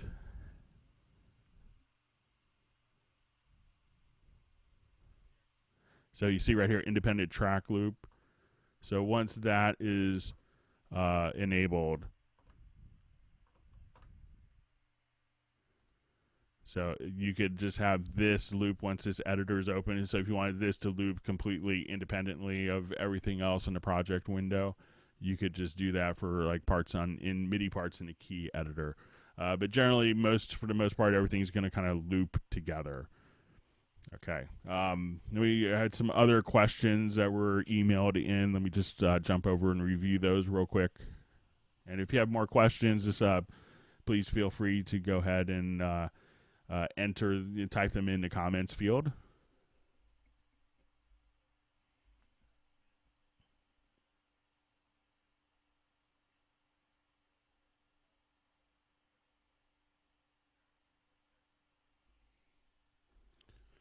Okay, so someone had asked if we have a MIDI part here. Let me just, we'll create a VST instrument track here. And let's go ahead and load up like one of our synthesizers. Let's say Retrolog.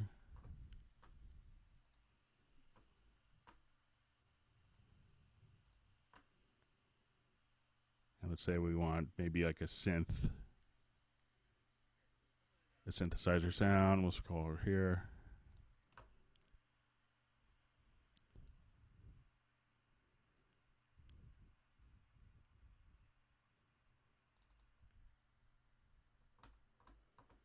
All right, and one of the cool things that you have in Cubase is the ability of having different MIDI plugins.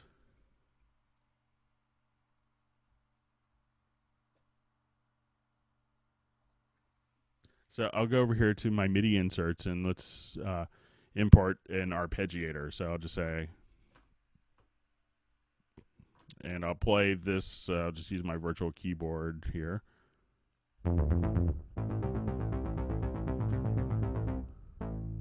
So if I just kind of play one voice here, that's not kind of as exciting. But if I enable this arpeggiator here,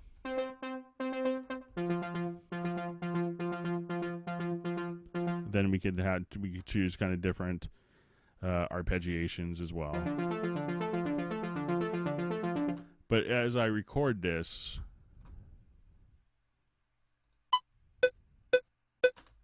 just turn off our virtual click track here real quick. And we'll enable our real click. So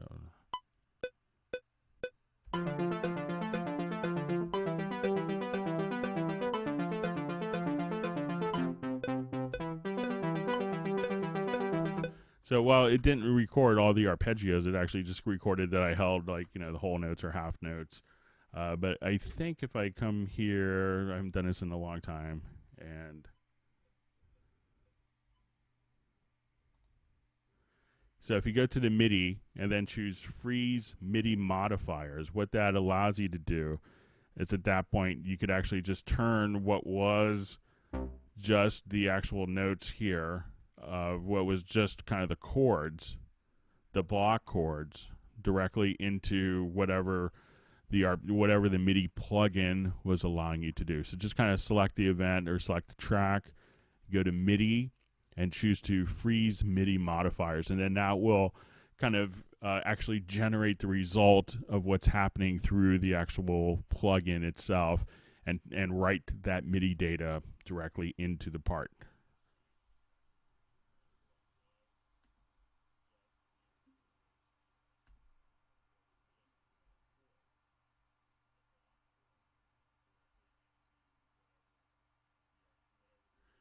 All right, so I see a question from Jake about can you change the sound of the click track easily?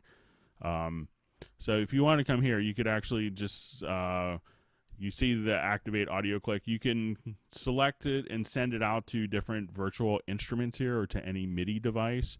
But something else that a lot of people do is actually if you click on sound, you could actually just load in any WAV file and just have that be your click track. So some people may want, you know, like a kick and snare or different samples. So if you switch from kind of the onboard beeps directly to sounds, at that point you can have any audio sample do that, or you could send it out to different MIDI devices here. So if you want to send it to a drum machine, so you can change the click sound pretty easily. And one of the things that's really great about the Cubase click is, if you've worked with it, you realize that it's like, you know, it really kind of cuts through a lot of different things. You know, I see people in other programs kind of always complaining that when they're actually recording drums or guitar that they can't hear the click track that's kind of being buried in with the sound. So the Cubase click track is really good at being kind of heard with just about any type of musical performance. And it's really interesting, actually, if you listen to a lot of dance tracks, you could actually hear the Cubase click track as part of the song. You know, you hear it a lot, and it's kind of, we don't know if it's intentional or someone maybe just left the click track on for the whole song and then printed a mix that way or something. So, but there's a lot of songs where you could hear the Cubase click track in the background. It's kind of funny. It's like, I know what software you're using. All right, so I'm just going to review one more quick question that was mailed in.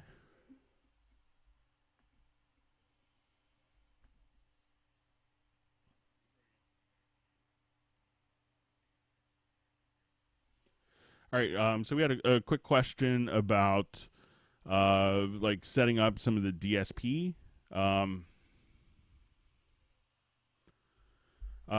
So we'll go over this here real quick, and this is if you're using like one of the Steinberg UR interfaces, like the UR44, the UR824, the MR816X or C816CSX, or the UR28M.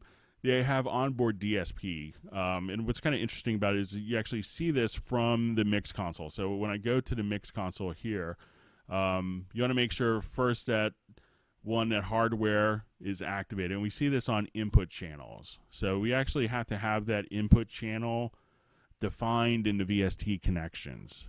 So I'm going to come here and say, okay, we have this my stereo input here as my UR44 inputs 1 and 2. And then you see kind of a hardware settings. So this gives you the ability to have kind of the onboard DSP. And you could choose like a channel strip, or if you want to have different guitar amps, you could do that. Plus you could have built-in reverb. So at this point you could, you know, monitor with reverb. Now the question was, when they were working on it, that they couldn't necessarily see the little side area here, because when you have, let's say, the compressor or the guitar amps, we could actually have these routed so that, one, we see this kind of signal flow where it's actually routed directly, so we monitor with the morphing channel strip here, which is a combination EQ and compressor. But if we move this to the down position, we can actually record through that. So if you don't see this little slider off to the right, it probably just means that the track is zoomed a little smaller. So just kind of zoom in a little bit and make it larger. And this is just using the G and H keys. And as you do that, so if you don't see that little slider, which could be a very critical thing, just kind of zoom in, and then you'll see the slider just appear there. So just kind of play with the zoom settings, and once you have that set, it'll kind of all make sense. So what's cool about this onboard DSP, whether you have the morphing channel strip or the guitar amps, is this takes the power is all coming directly from the it's coming directly from the hardware itself. So when you do that, there's really, there's maybe just, there's really imperceptible latency. So that way it's kind of like a digital mixing console with all the effects. So all the DSP is just handled in real time directly from the interface. So you could actually monitor with reverb without additional latency being imposed, or record or monitor with guitar amps, or or apply compression on the way into the signal, so that everything will actually be printed with the effects with no latency, so you don't have to go back and use a lot of plugins after the fact if you can kind of solve the problem initially. So really very easy and pretty powerful things that you can do, again, with UR28M, the UR44, UR824, and it's also the same concept that we see with the older MR816X and MR816CSX as well. So, all right, so I see a question about how do we send you an email separately, like you mentioned. So if you want to send me an email, you could send a message directly to the Club Cubase YouTube channel. You could also reach me. My name is Greg Ondo. You could reach me at gondo@yamaha.com. I'll go ahead and enter that in the comments. I'll enter it in the comments field so you guys can have it. We do have full-time tech support staff. I travel kind of incessantly, so sometimes I may not be as responsive as our tech support, which you could get through, by going to your My Steinberg account and submitting a support request form in the U.S. So that's a great resource as well. But if you need to have if you have a quick question, I could try to help you out. But we do have full-time support, so if you could, so go ahead and just enter that in so you can see the address.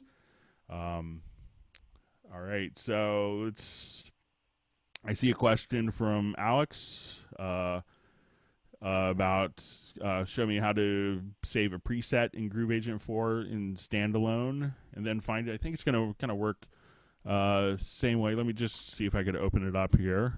I don't think I've run the standalone version, but let me I'll just go back. Sorry, it's going to look weird. But I believe it's kind of the same functionality here. We'll take a quick look at going to making your own presets.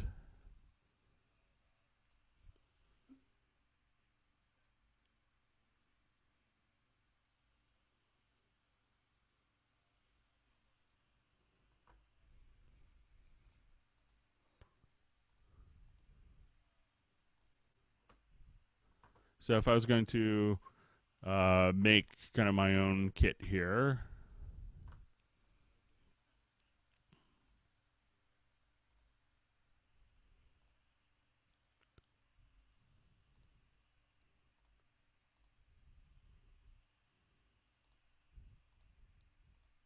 just activate this project here.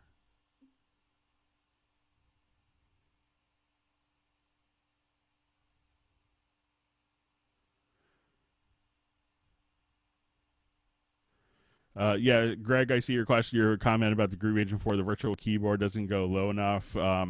to get kind of all the preset pads, yeah, you're correct. But if you have just, you know, any kind of 2-octave keyboard controller, any MIDI controller, you know, I see them used in the stores for like, you know, $49, or you could get like the Steinberg CMC PD controller, which is 16 pads, and they sell for around, I think in the US around $99. So that's a great tool to use. So there's a number of different drum pads that you can use as well. If you know, or you could just kind of copy the whole bank of notes to different pads that kind of fall within the range of the virtual keyboard. So if I wanted to kind of make my own drum kit, I'll do this kind of inside of Cubase. But let's say I have a number of different snares here. I'll select these and we'll drag them to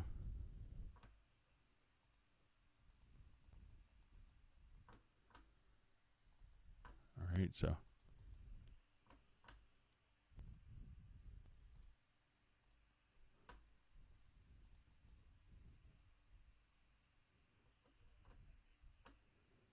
and let's say I have a drum loop here on this pad.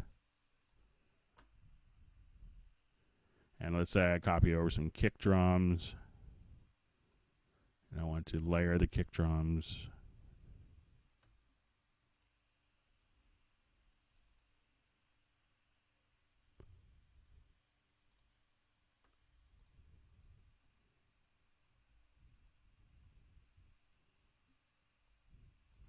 I'll just turn off my snap.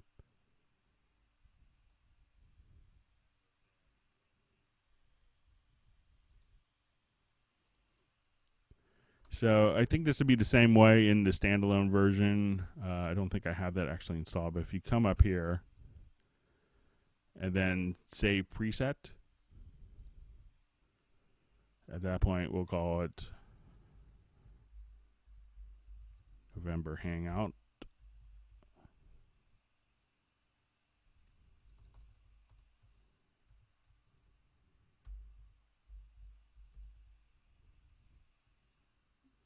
If I could only type or play keyboards, that'd be good.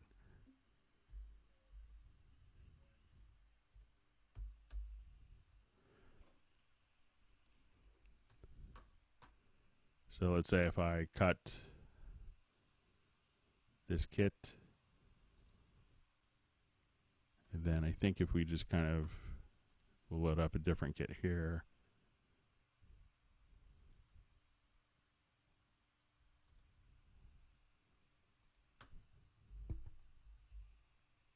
So then I can just say November Hangout right there. And then all my samples would be done. So I believe it kind of works the same exact way. So if we just kind of look here in the little preset browser at the top, sometimes it's not the most obvious choice, but then you could see kind of all your different presets directly there as well. So, all right, we'll see if we have some more questions coming in. All right, so seeing a couple more questions.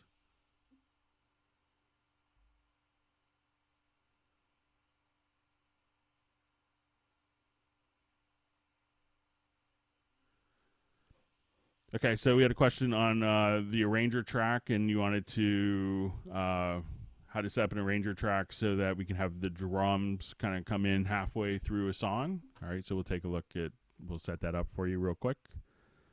Once again, if you have more questions, please feel free to enter them in the comments field.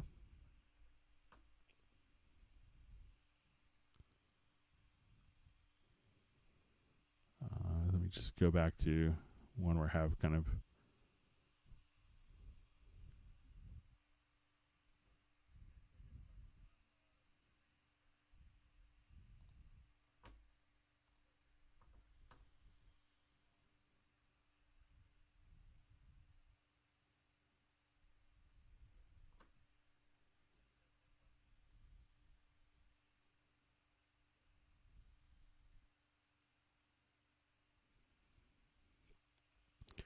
all right, so say if I want to take this and I wanted one part without drums and one with drums, and let's say we go here to this section of the song.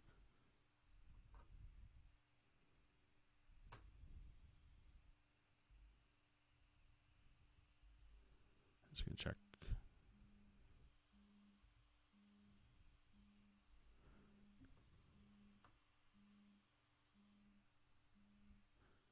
All right, just gonna check my control room here. Quick, all right. I'll check my VST connections here so you guys can hear it.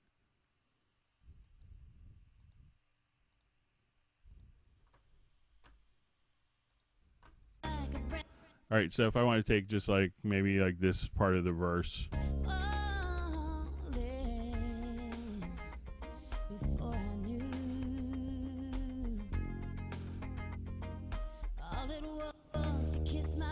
All right, so what I could do is I'm just going to kind of select this range. And one quick way of doing it is if you have like one part, you could select just that part and then hit the letter P, and that sets the parts to locator. So it's a great keyboard shortcut. Now, if you have kind of marker tracks, you could just globally select everything within that. If you grab the range selection tool, and at that point, you could actually just kind of double click between these areas. So say if I wanted to, we'll global copy, and then we'll choose to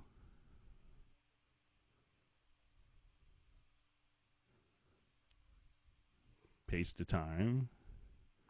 So at this point, you could actually just say, okay, I want to just take this range, and like this part, I wanted just to have, you know, this one doesn't have drums, and when it comes in for the repeat of that part. Now you could also just kind of globally cut stuff as well. So if you say, okay, I just wanted to, you know, take just this part here, I'll do one in the middle. Just might be a little easier to see.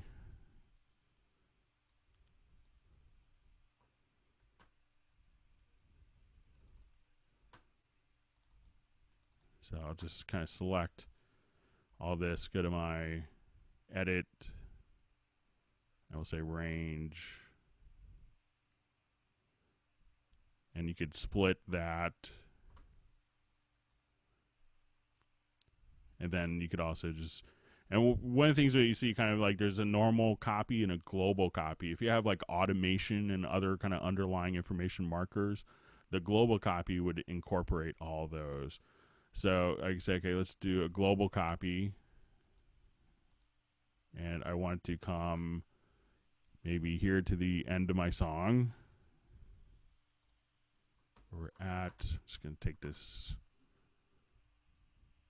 real quick out of my arranger and take it out of my arranger track. So I come here, and then you could go to range to paste. So at that point, you could just say, okay, this one, I want to have drums. This one, I don't want to have the drums. And you could just have this as, if you open up the arranger track, you could just, you know, update this. We'll erase this one here. And you can see that since we did kind of the global copy, and now I could have a different arranger track just for that particular part. So that way you could have kind of just a copy of one part, and one part has, you know, it's basically the same exact parts, but one part could have drums and one part doesn't necessarily have to have the drums. You could pick and choose different parts that you could bring in with different arranger track parts.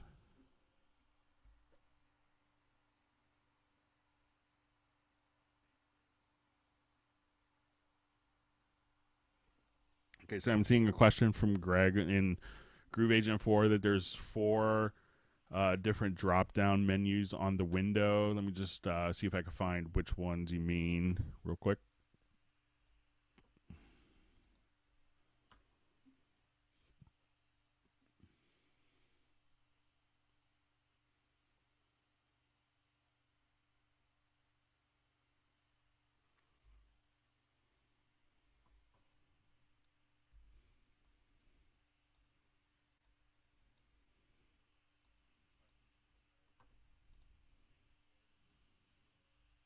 All right, I'll just revert this real quick here.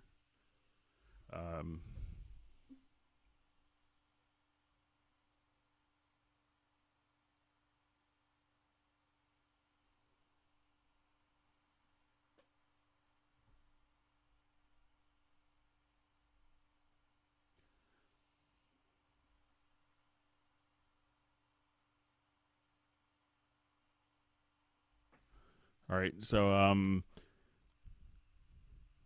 maybe Greg, if you could just tell me where the drop-down menus that you're talking about are. So if I right-click, I kind of see those. But if you could maybe specify a little more which drop-down menus you want. Oh, wait a second. I see a couple of our questions are kind of coming in as well. So,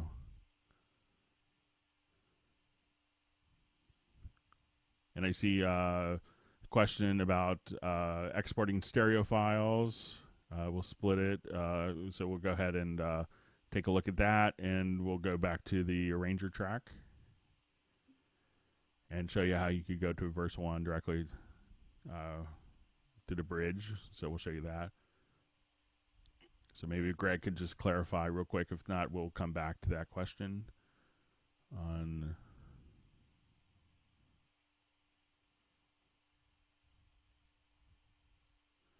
just wait a minute, and maybe as he's kind of clarifying just a little bit, we'll just kind of leave it here just for a second. There is a bit of a latency, so so for those people who are watching after or wondering why it's not as responsive, sometimes it's about 30 seconds from when I'm talking to when it's actually kind of being broadcast. So sometimes we don't get the direct response as fast as you would kind of want watching it offline. So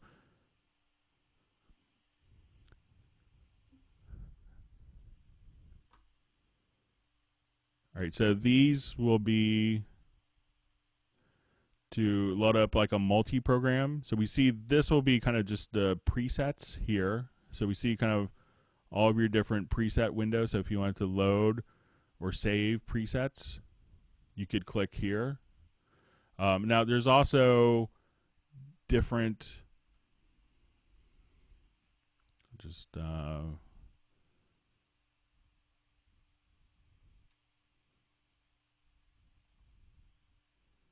so that will allow you to kind of load or save your different presets. Now, if we have an agent that's using 4 different agents to kind of come up with the sounds, like maybe you have some percussion, electronic kick, an acoustic kit, and you wanted to save all 4 of these,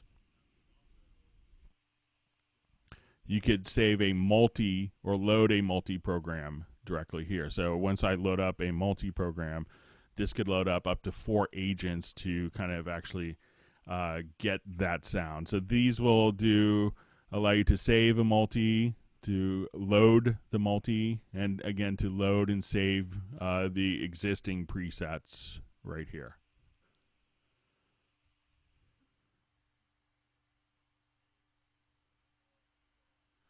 Yeah, so once you see the, I see Albert's question on Groove Agent while we're here. So once you kind of save the preset, it'll just kind of look for the same spot for the samples themselves. So that way it's always going to kind of reference that location for you. So if you open up in a different project. All right, so let me just come here. So I'll just take a look at the one just to the left.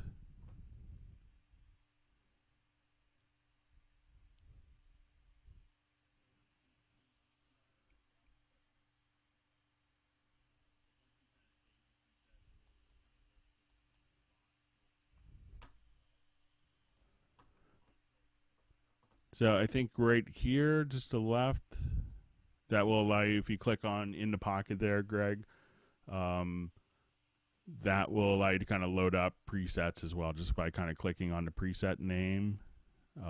So here, that also allows you to kind of load a program. But I think he said, so just kind of right here, or these will allow you to kind of jump to like the next kit, so the next preset.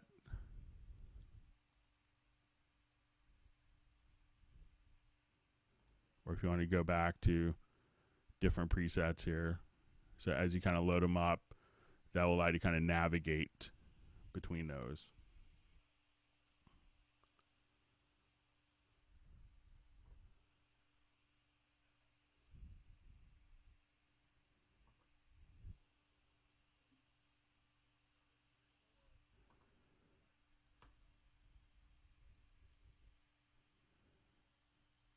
Okay.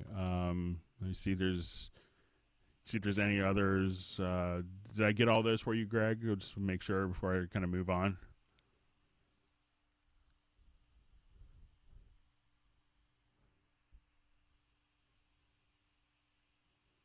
All right, we'll wait just a minute.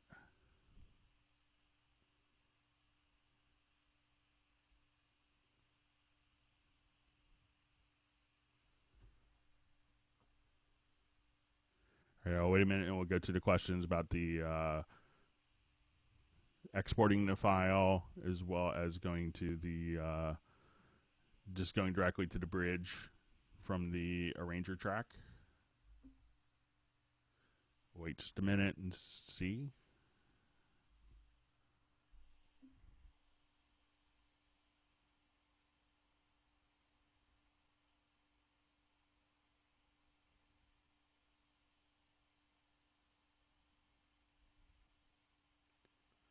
Okay, so I think we'll go ahead and move on. So let's say if I'll just load up another project and take a look.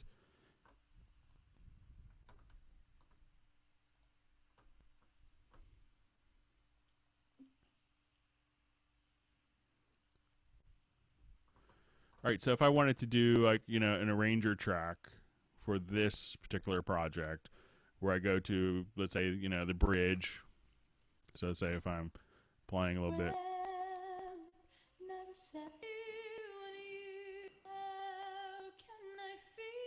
Let's get some samples loaded up in the background.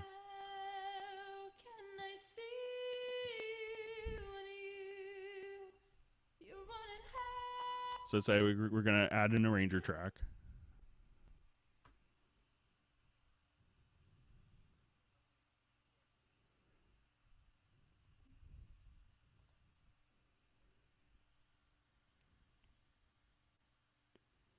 So let's say we'll just grab our pencil tool. We want this as our intro.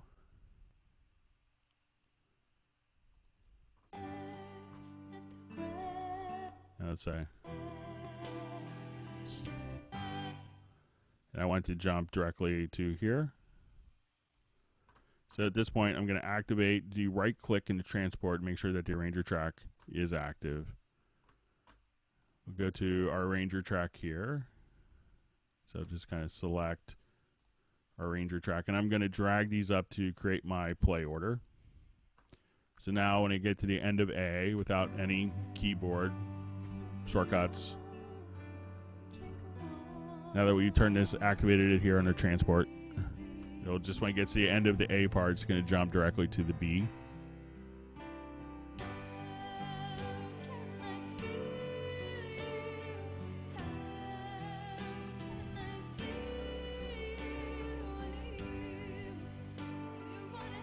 I can have it jump directly to, if I wanted to play the B twice, and I wanted to play C. So at this point, I could, as we do B, it's going to repeat that part.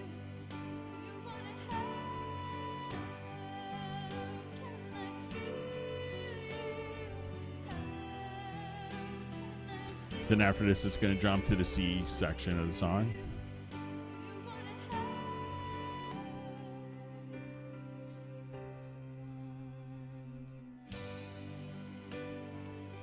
Then if I wanted to go to the beginning after this part, just go back to A, so right after it finishes C.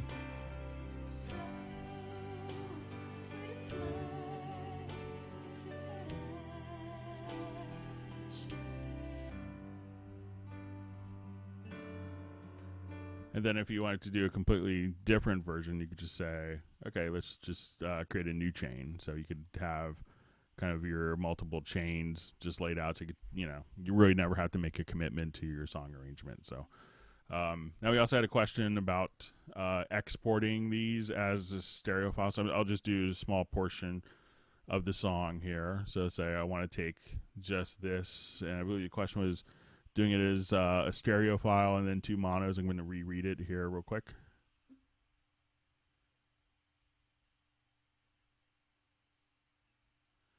Okay, so we'll take this and I'll go ahead and export these. So I see that you're exporting as a stereo file, then re-importing it, and then exporting it again as 2 mono files. Just make sure I'm reading that correctly.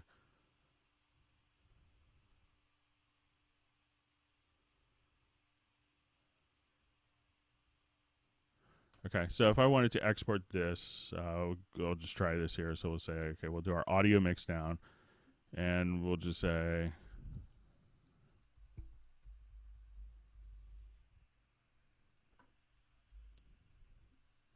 and I want to check, we're going to import this directly into an audio track and into the pool. So I'll say, let's export this, and you can make sure it's going to be kind of the same sample rate. And I'll just say, okay, we're going to just do, our stereo mix down. So we'll say export.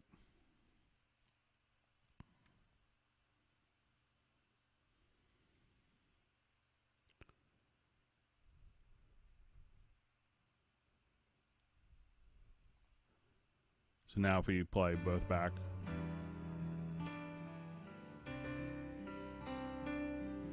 Now you say at this point you split up the stereo files. I'm just going to split it. Let me just go ahead and export here. So do kind of the same thing. Take just this. I'm going to just solo this part here.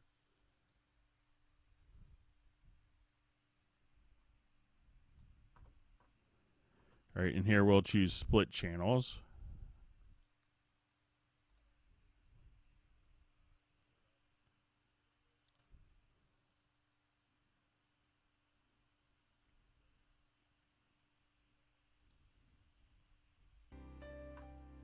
You stare at the ground, not a sound. Tell me why something's wrong. So that all appears to be in sync. Sometimes what happens, one thing to check if you run into situations like that, is when you do the export audio mix down, to make sure that it's at the same sample rate. Because if you accidentally set it to like a 48K or 44, in a 44.1, or maybe you're working on 48K and you did the last like stereo mix down as 44.1, and then you had kind of a sample rate mismatch, you might run into that. But as you can see, that kind of just worked kind of as expected to me. But give that a try and just check your sample rate and make sure that's kind of all set as exactly.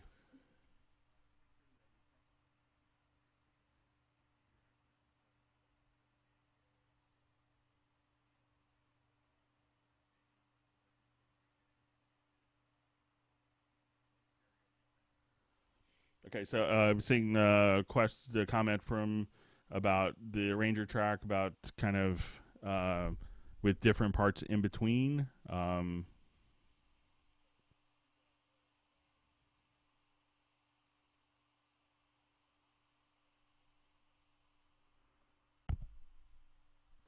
for hitting my headphones and a microphone. Just reading some of the comments.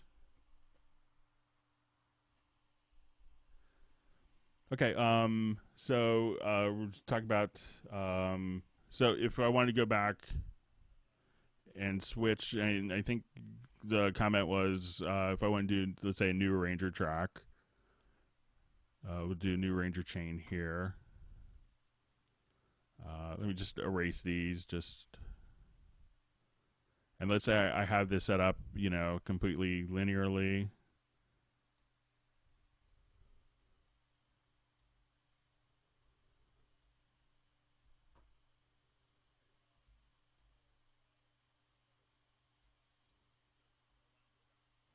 It's kind of the same principle where you say, okay, I want to go C, A, or in your case that you kind of specified, let me just say I want to go A to E and then to C. So at the end of A, we activate the play order here and transport.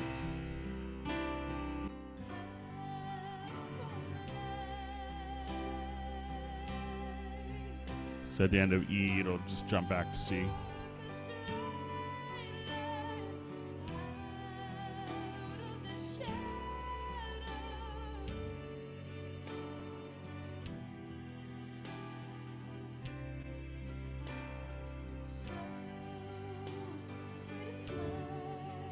So I think that's kind of what you're, if I understood correctly, from Iggy's U. So that's with several parts in between. So it really doesn't matter what parts kind of where they actually fall. All right, I'm seeing one quick question from Greg McCarty was, when recording an acoustic guitar, do you want to use with two mics? Is it best to record a stereo track or two mono tracks? It's probably maybe best to, you might have a little more flexibility with two mono tracks, unless you're using if I was doing like a stereo microphone, which I do periodically. I have a Rode, I think it's an NT4, which works great on acoustic guitar for me. I will record a stereo track with a stereo mic, but often you might want to EQ one channel differently, or just maybe play around with the phase a little bit, and you have a little more flexibility if you're using two separate microphones to use two mono tracks. But there's no real, you're not going to end the world by using a stereo track. You might just have to split out each track, just like we did with exporting the two mono files. So, but probably a little easier. If you do run into a problem, it might be easier with two mono tracks on an acoustic guitar. But sometimes you just, you get lucky, and it just, if it sounds great, it sounds great, and be happy you got it. So I see a question from Jay about using a Hosh effect. I haven't done this in a while, but we could set this up. So let's say I want to take this vocal here. And a Hosh effect, if I'm not mistaken, is where you kind of take a couple of different delays, very short delays, and kind of pan them, like hard left and hard right, and it kind of can make a vocal track jump out. So if I wanted to, I'll just add a couple of effects channel tracks. So let's say I wanted to add some delays. So let's just do stereo delay.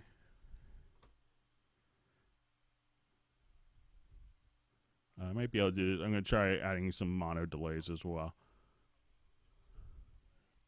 So I'll add an effects channel track here.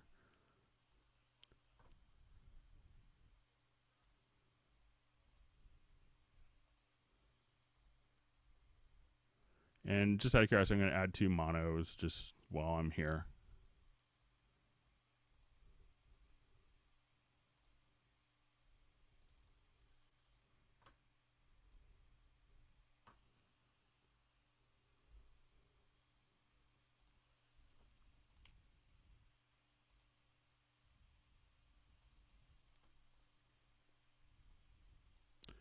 So let's say I want to take my vocal here. We'll go to my sends, and I'll just go ahead and kind of open up the full channel view of this channel. And so I'm going to take off my reverb, so we'll just hear kind of the vocal dry.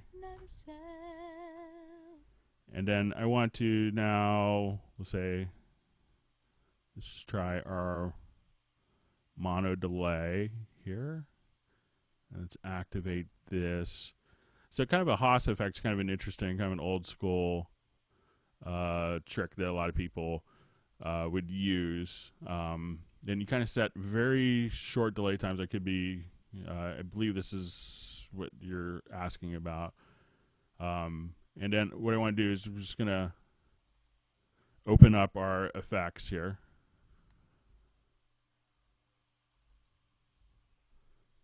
Okay, so we're going to have these kind of laid out. So I'm going to set this sync, and we're going to set it to very short delay.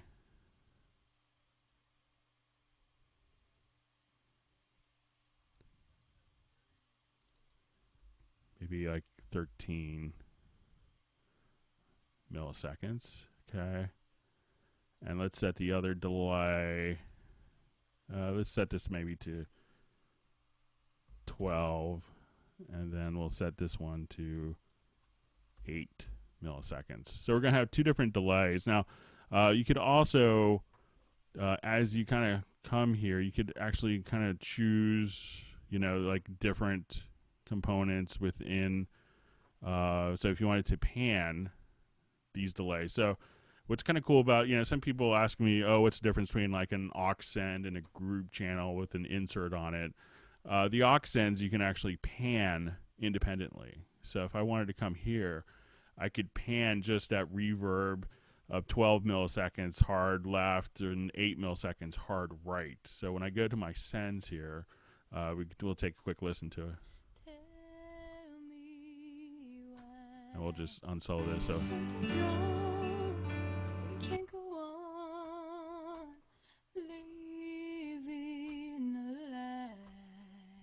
and let's say if I want to go back to my send here. Hide from the light. Just walk us So if I want to listen to that kind of in context, out of the shadow. and we bypass those.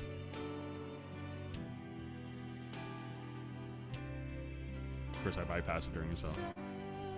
So this is about the Hosh effect. That's just kind of very rough, but then if I say I want to add that reverb on top of it. When we first met, what a story in your eyes. How can I feel you? So bypassing the delays. So that will kind of give you a Hosh effect. So you can kind of play with the different delay times to kind of fit the song. But it's kind of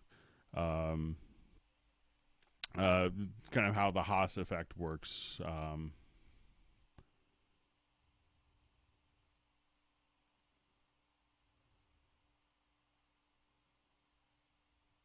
Okay. Okay. So I think the question about the drummer triggering the different chains. So that's if you wanted to just use within a marker track. This is getting back to kind of the arranger track from Geese U.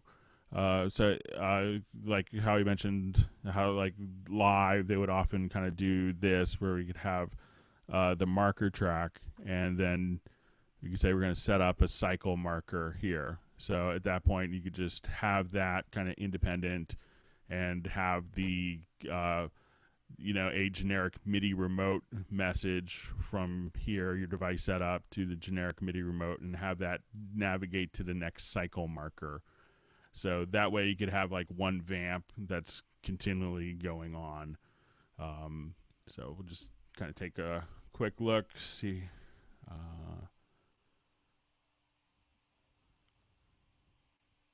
And then you could just go to the next marker or go to the next ranger part from there. But that way you could have like an independent cycle marker as well set up for you.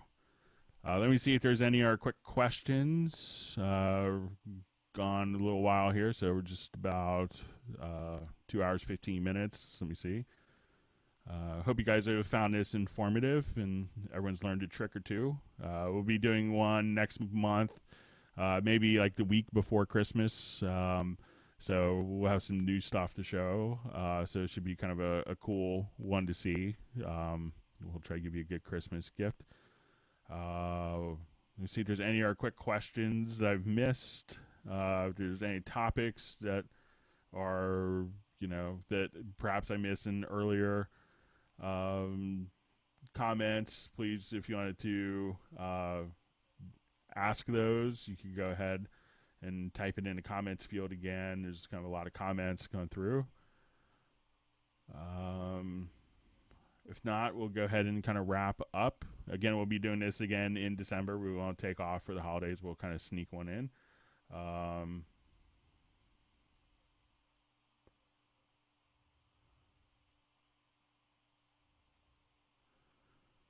right, so I was just reading your comment, Jay, about the stereo track to file export. All right.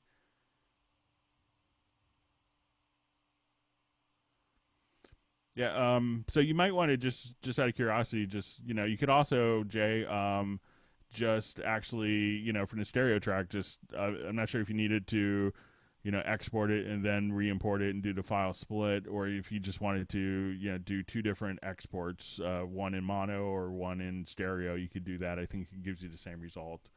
Um, all right, so we'll go ahead and wrap up. So thank you everyone for going and attending. We hope everyone learned some things. For everyone in the U.S., I know we have people on internationally, but everyone in the U.S., I hope you have a great Thanksgiving with your family. We'll see you a little bit before Christmas. Seeing a question about Cubase workshops in Colorado. We haven't done one there in a little bit, but we've done a number of them at Wind Over the Earth in Boulder. So we'll probably be doing some more there early next year. But we try to do a lot of them throughout the country, but it's obviously expensive to fly everywhere. So we're just trying to. Okay. So I see a quick question from Dewan. I think if that's how you pronounce your name, Dewan Smith, about the mixer fader. So you can see the name and number. Sometimes that can really depend on kind of the level of zoom. So if you have a large project here, we'll just answer this real quick.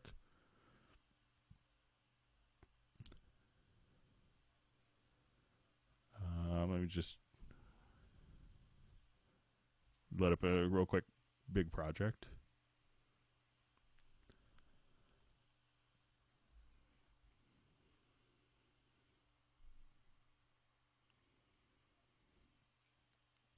So sometimes you might just have to zoom in on a fader to see it a little more, see a little more detail. So kind of as you are in a big project, you may notice that, not all the, elements come, so you kind of see it here, but, it could be a little easier to see on the mixer fader. So you can see kind of the name here and the track number right there. But I've seen some people where they kind of zoom in. I think maybe some earlier versions, if you zoomed in, you didn't see as much detail. But maybe like in 7.5, that might have changed slightly. So I think that should do the trick. So just kind of check to zoom in and out. All right, we'll see if there's any more quick questions, last minute quick questions. If not, we'll wrap up. I'd like to thank everyone for joining the Google Hangout. So if you have friends and you want to let them know, and again, you could send any topics that you want covered in advance to the Club Cubase YouTube channel, or you could email me as well. So in that way we could get everything kind of prepared.